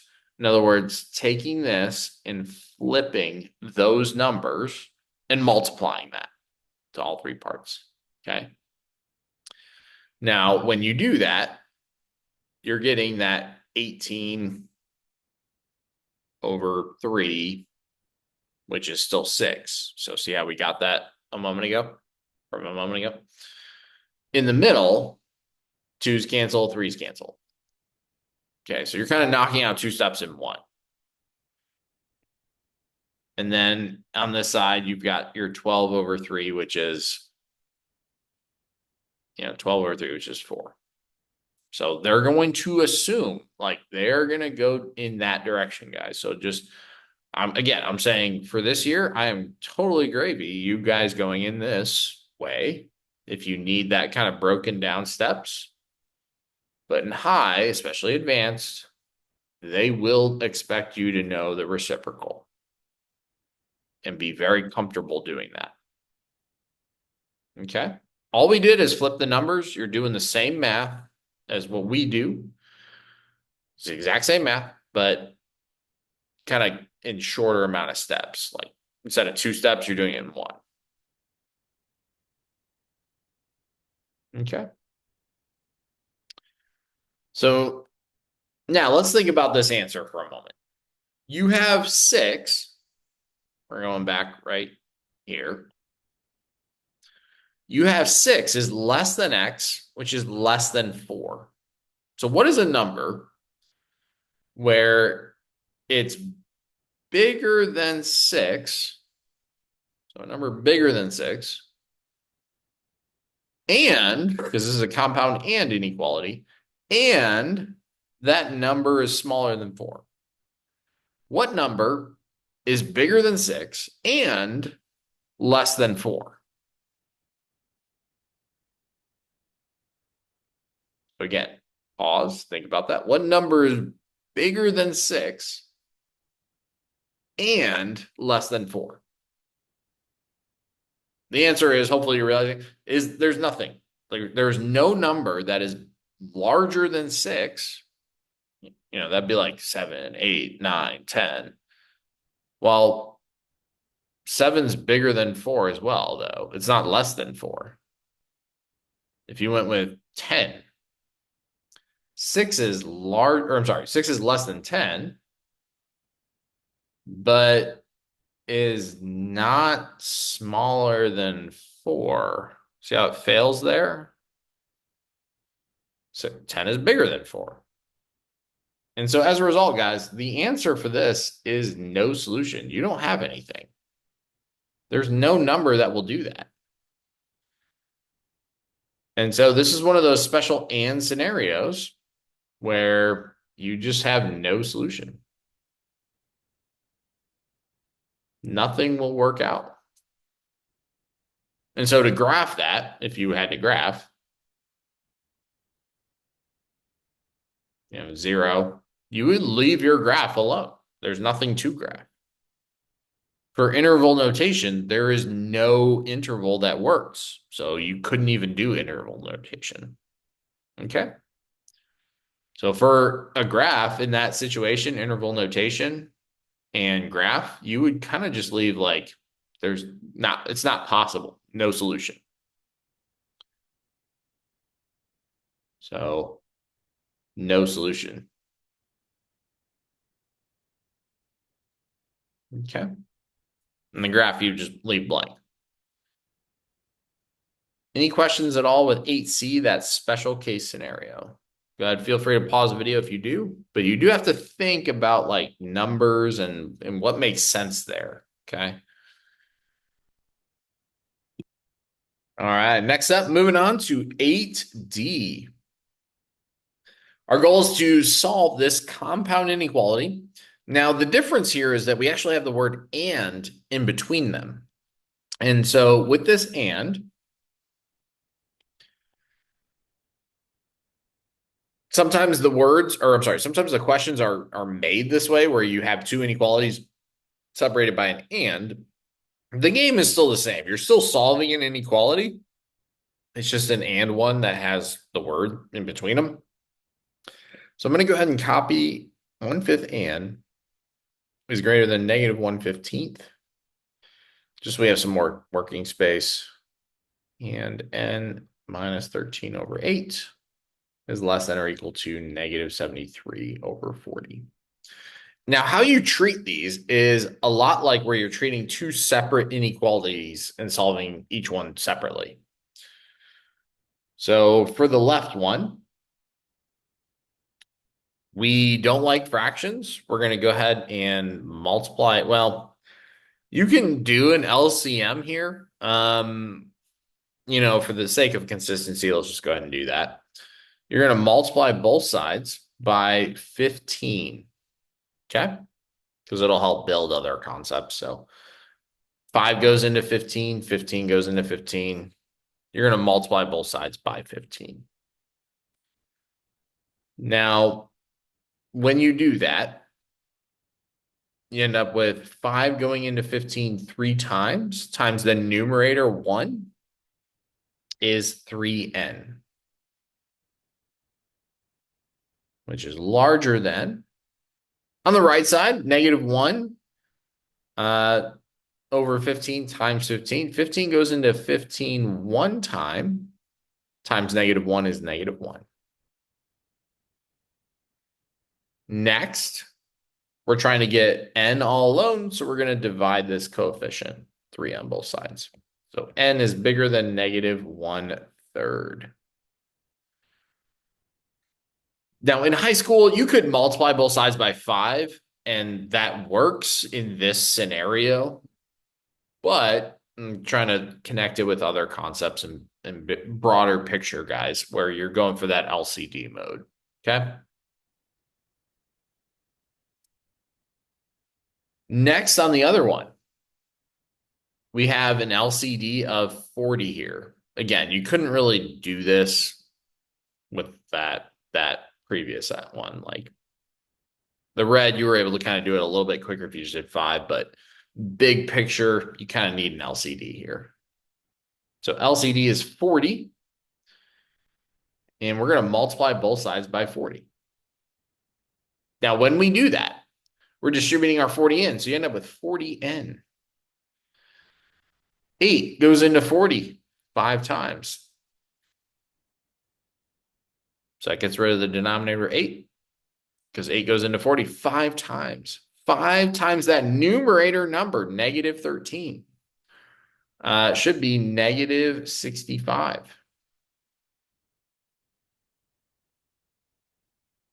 And then is less than or equal to. When we distribute to this guy, 40 goes into 40 1 time, times that numerator number, negative 73. So 1 times negative 73 is negative 73 still. And now we're solving a typical two-step. So no fractions. That's the beauty of it. We're going to add 65 to both sides.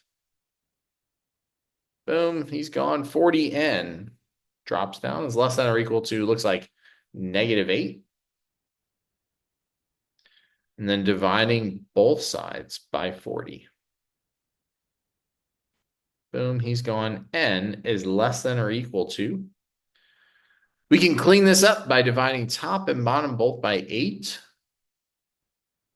So negative 8 divided by 8 is negative 1. 40 divided by 8 is 5.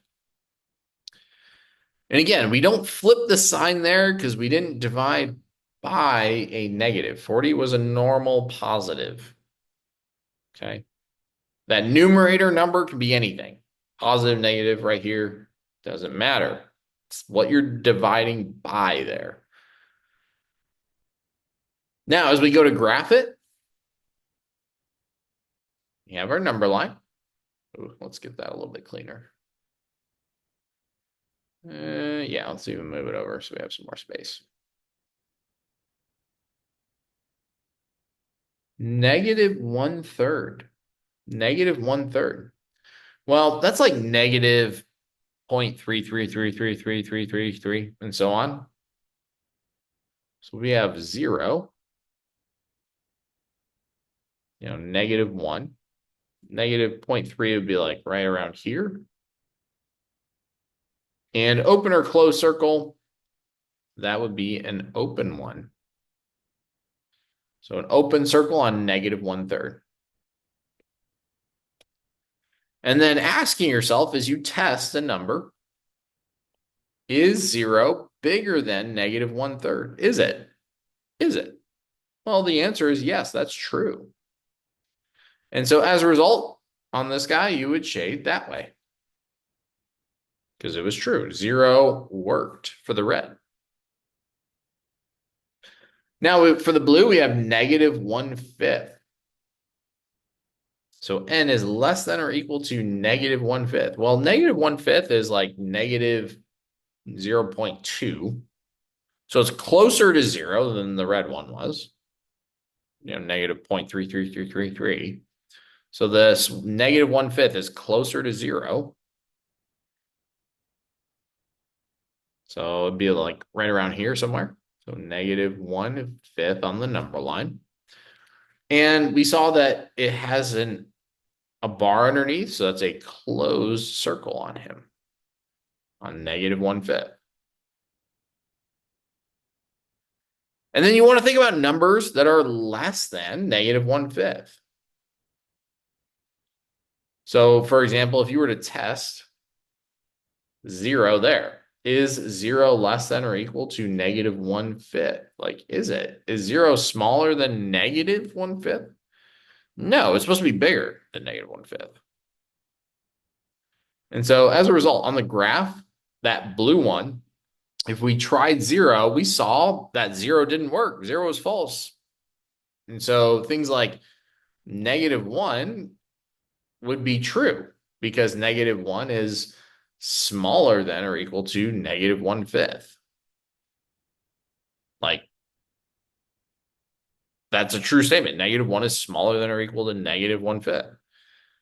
And so for the blue, you'd be going this way. Now, on like a quiz or test, you can't just leave your answer like this, though. Okay.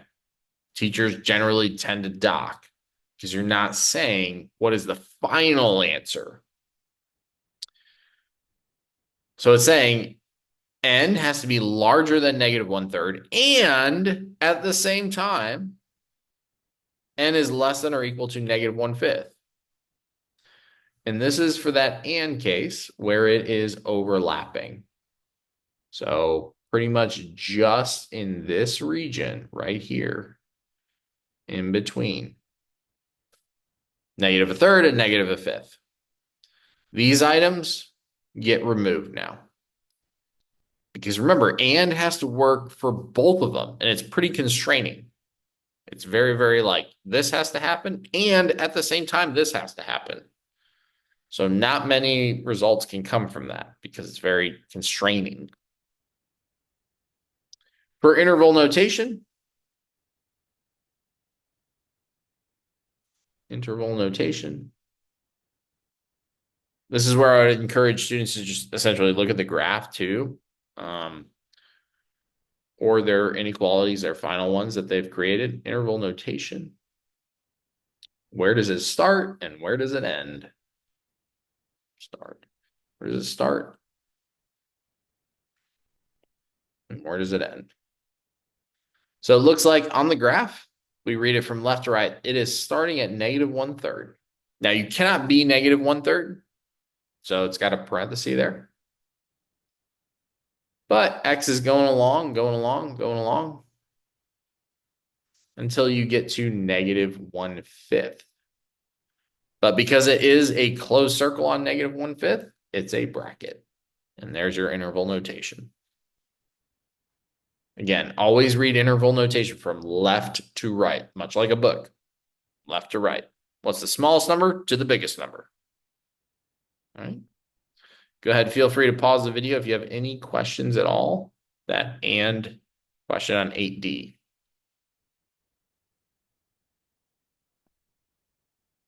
All right. Now we're starting to shift over towards the OR guys. Spoiler, you're going to have some fractions with inequalities, guys. So just, start studying up for those. It is a thing, especially being advanced. So just take a look. Now, the beauty of ORs, most of my former guys, they'd say that they prefer those because it's just a little bit cleaner.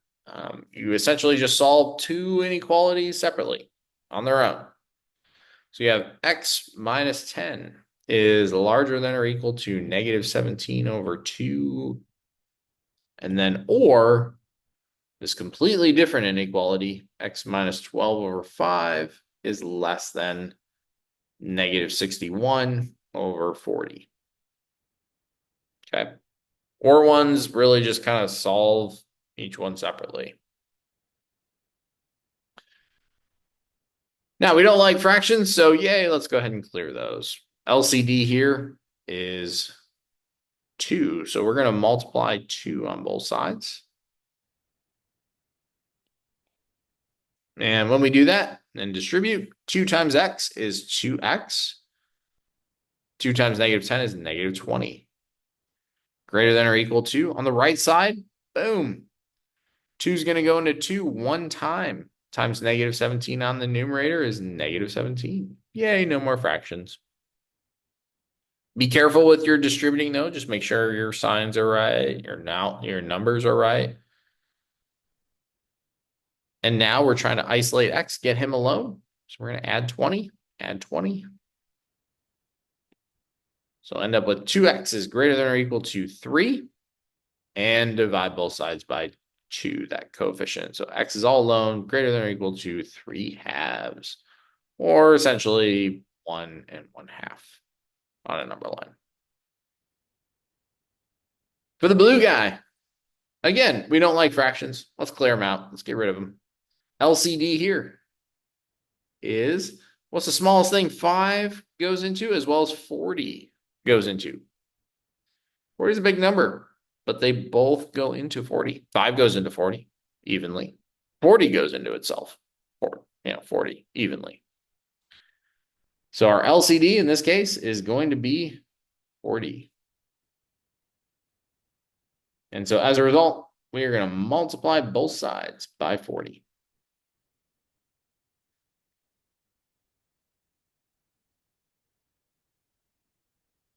Now on the right side, that x really has a coefficient. It is a secret 1 there. And so 40 times 1 when we distribute is 40x. Here, when we distribute, 5 goes into 48 times. 8 times. Times negative 12 is going to give us negative 96.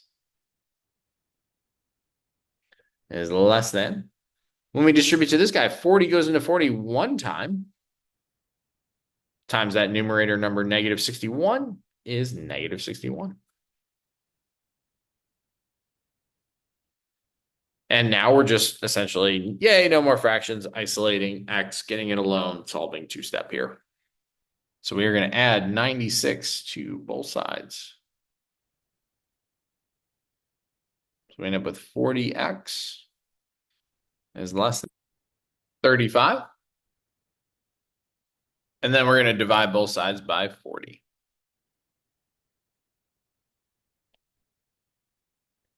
Now, we do have to simplify that up. So we can divide both top and bottom by 5.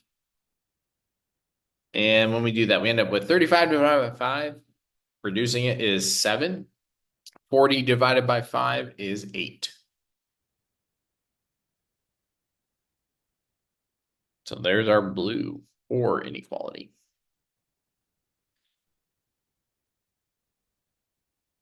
As we go to graph.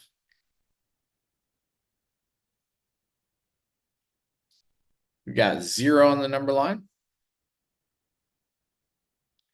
We got 1, and then we'll say 2 is about there. Yeah, we're kind of just dealing with positive numbers here, so I'm kind of focusing more on the right side of 0. X is larger than or equal to 1 1/2. Well, that would be a closed circle on 1 1/2.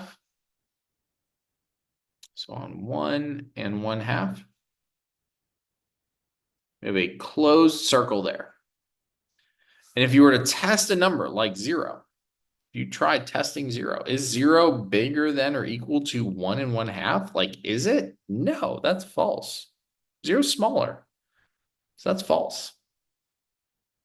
So if we tried for the red one, 0, it was false, which means on this side of 1 1/2, the left side was false when we try 0. The right side would have to be true for him. And so you're always going to shade towards the truth. Okay. For the blue guy, 7/8. Well, that's pretty close to 1, but it's not quite 1.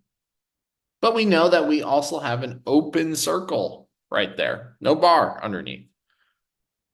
And so it's pretty close to 1 with an open circle. And if we try testing 0, is 0 smaller than 7/8? Like, is it? Is 0 smaller than 7/8? The answer is yes, that is totally true. When we tried 0, that worked for the blue one. Which means you would go towards that truth.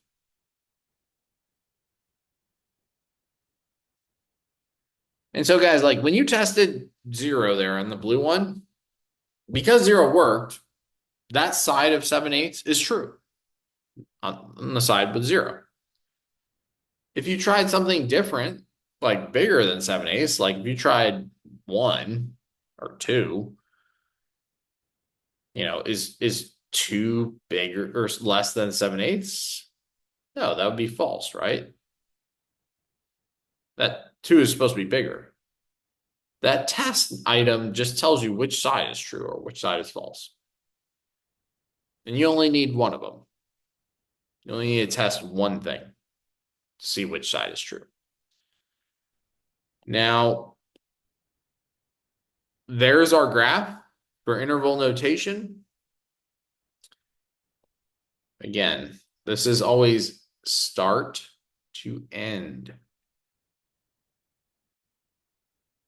Where for interval notation,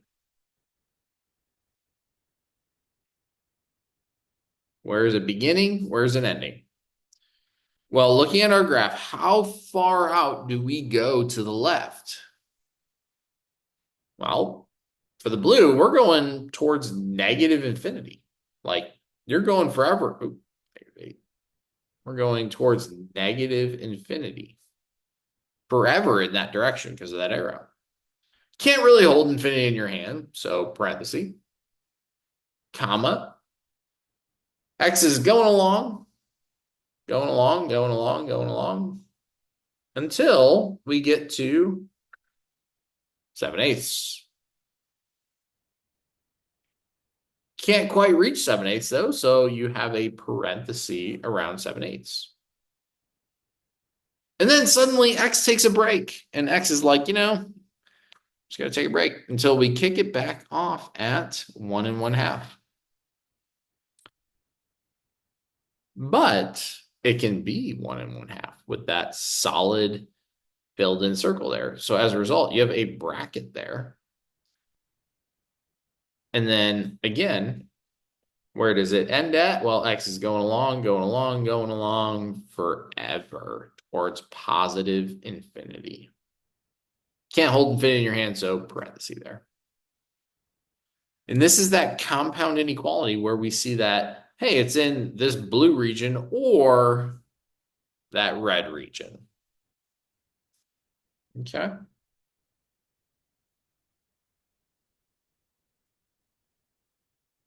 Please go ahead and pause the video if you have any questions at all with 8E. Fantastic question, guys. There's a lot happening there. You have fractions, so you have to clear. You have an or statement, so you have two different directions in the end for your graph. Like you're solving two inequalities. Like 8E is a great question. Interval notation, two different ones. If I'm in your shoes, 8E is a solid study one. Because if you can do that one, you can do a lot of the other or ones. Okay. All right. Moving on to 8F. Also really fast too with 8E before we quickly move on. 8F. Notice when we tried 0 as our test point and it worked for the blue, it was true. We didn't just stop at 0 there on the graph. We kept going. Okay, so those arrows are definitely a thing. You do need to have them on your graphs if it fits that situation. It does fit a lot of them, okay, especially the or ones.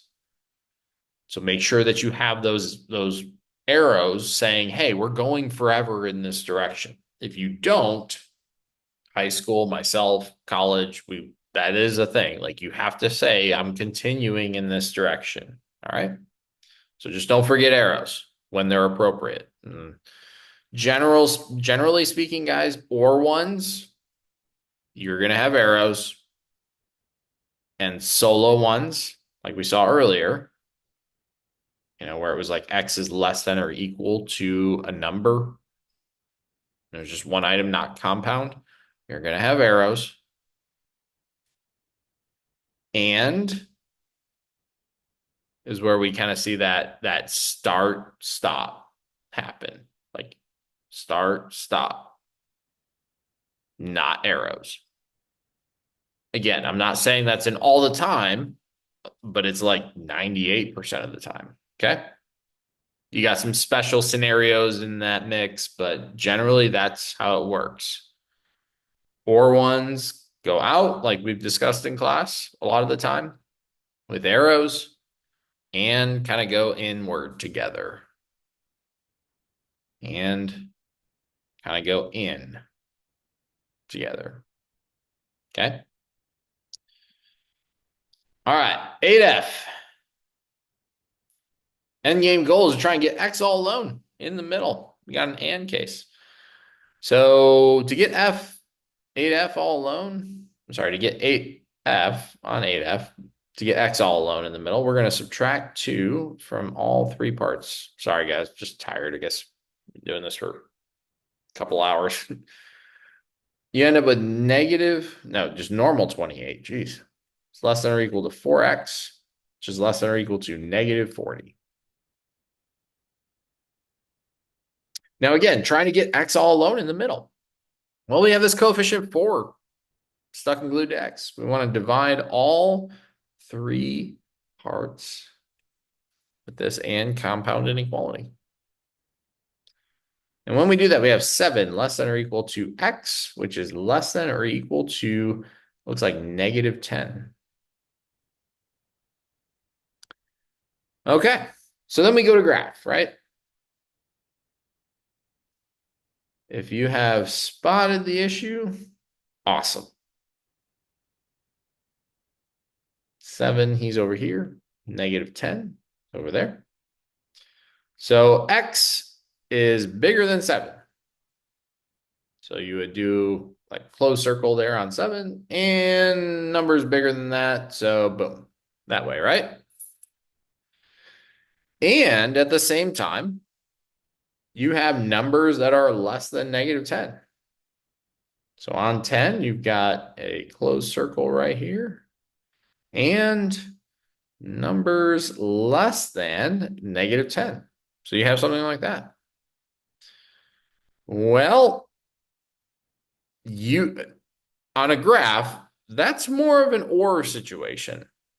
You need numbers that are bigger than 7 and at the same time smaller than negative 10.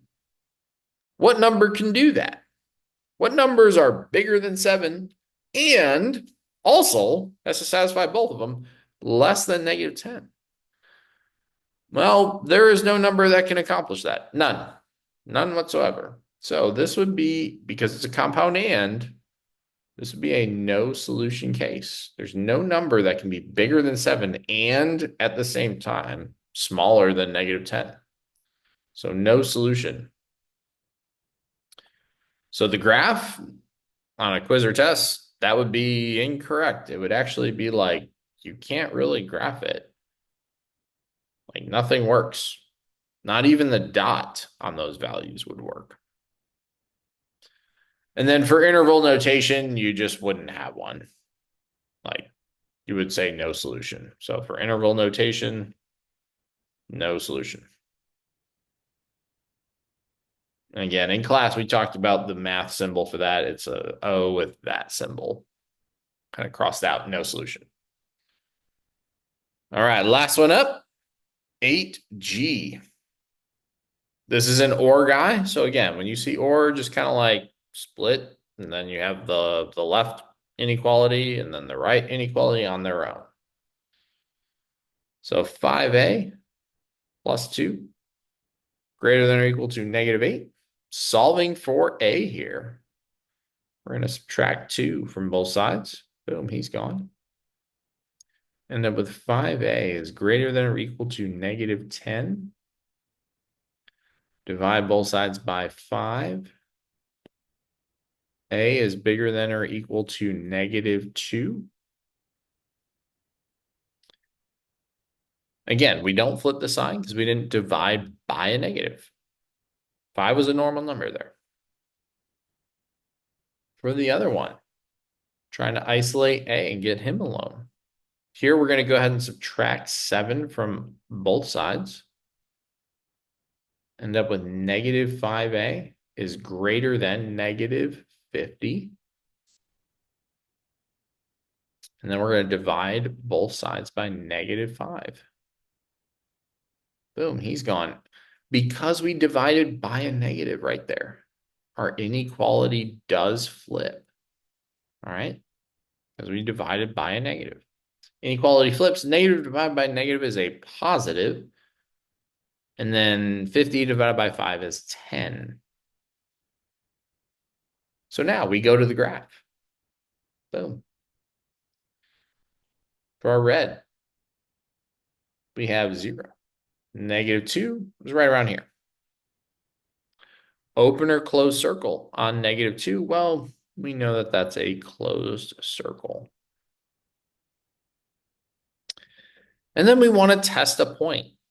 So if we test 0, is 0 bigger than or equal to -2? The answer is yes. Yes, totally. It is true. 0 is supposed to be bigger than or equal to -2. So this is true on this side of -2. 0 was true. This side is false of -2. And we always shade towards the truth. For the blue,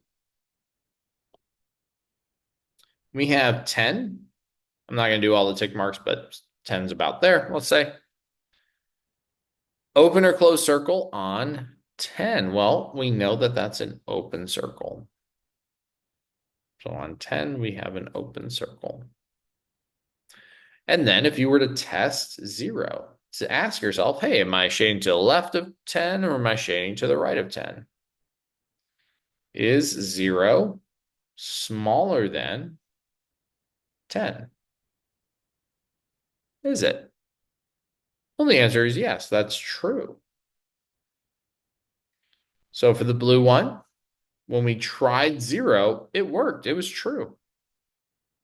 Which means to the right of 10, that side would be false. And so because numbers less than 10 worked, all those on the blue, like 0, 1, 2, like 1 is less than 10, right? -3 is less than 10. And that'd be like over here. That would work. -3 is less than 10. Anything over there is going to work. It's true over there. And so we end up with something like this, where you have, hey, anything larger than or equal to -2 is working, or, and that's the key, or anything less than 10 is working. This is one of those special cases. So I want you to think about this for a moment.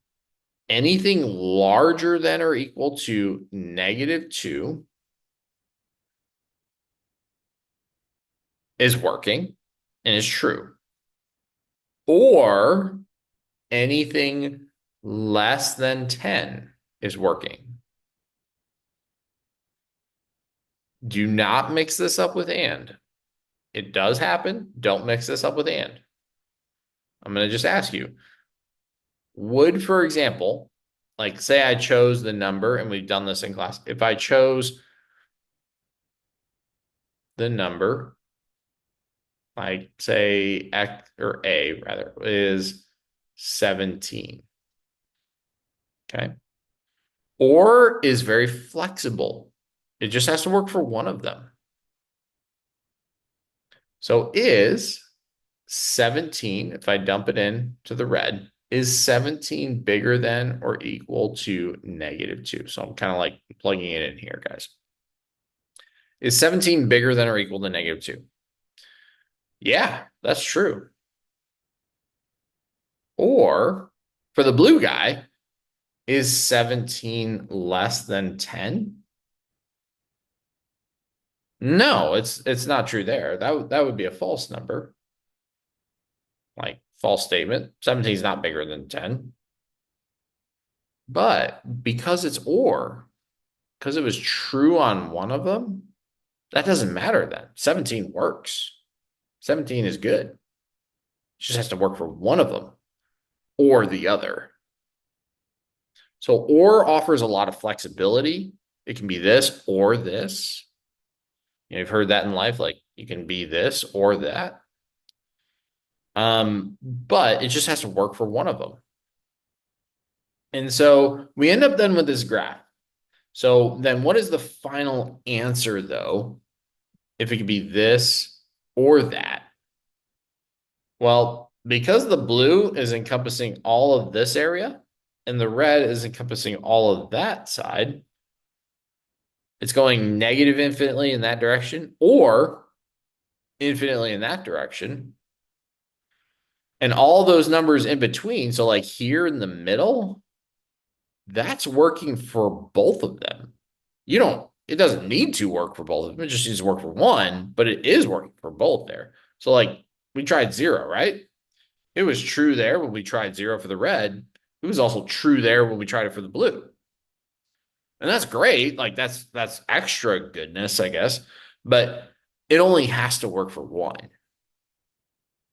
And so for our entire graph, it's not an and statement like it has to be true for both. If it was an and, it would be this region right here that you see graph, that shaded in the middle part. That's and. And is very constricting. It has to be this, and at the same time, it has to be that.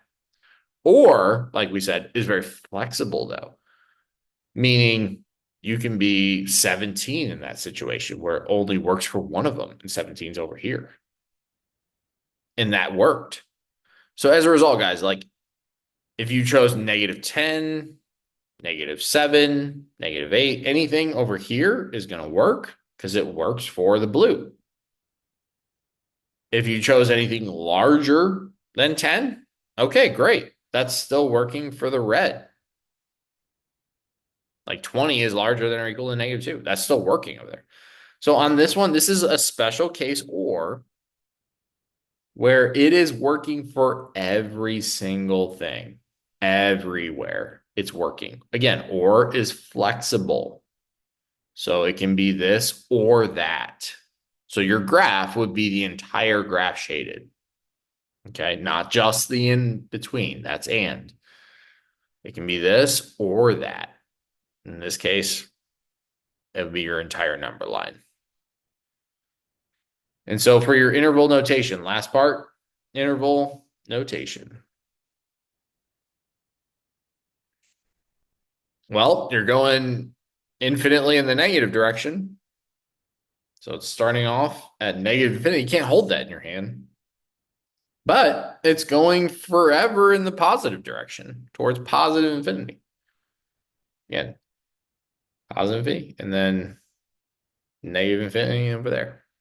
So it's going forever in the positive infinite direction, though. And that is your interval notation. We will see that. You will see that in high school too. It's the entire thing. Forever in the negative direction, forever in the positive direction. And so, guys, that is our review guide. Solid job. In terms of the iReady materials, definitely study our materials that we discussed also and practice. Check out also big fan of those questions, those application questions, like the average of the test scores is a really good one. The olive tree example with the plants. Also just like that example where you were babysitting and getting a guitar, how much money you at least needed, as well as, hey, we don't want to necessarily like at least maybe being the cheapest type of guitar, as well as maybe, hey, we don't necessarily want to go beyond, or maybe the maximum price that of a guitar is a certain dollar amount from iReady. So some great examples from iReady. So just make sure to study up those. Again, like I said, I'm kind of a big fan of that average question that you would need for your test score, just because from college, like we actually had to do that, like I discussed in class. So yeah, keep crushing it, guys. This is a solid review for your test. But again, you have to review those iReady materials, practices that we've done, extra practices that we've done too, at the end of those lessons. So just kind of take a look at those too, the applications more that we've discussed in class. Okay, guys? So keep doing great things and keep being amazing, guys. That is our unit review guide.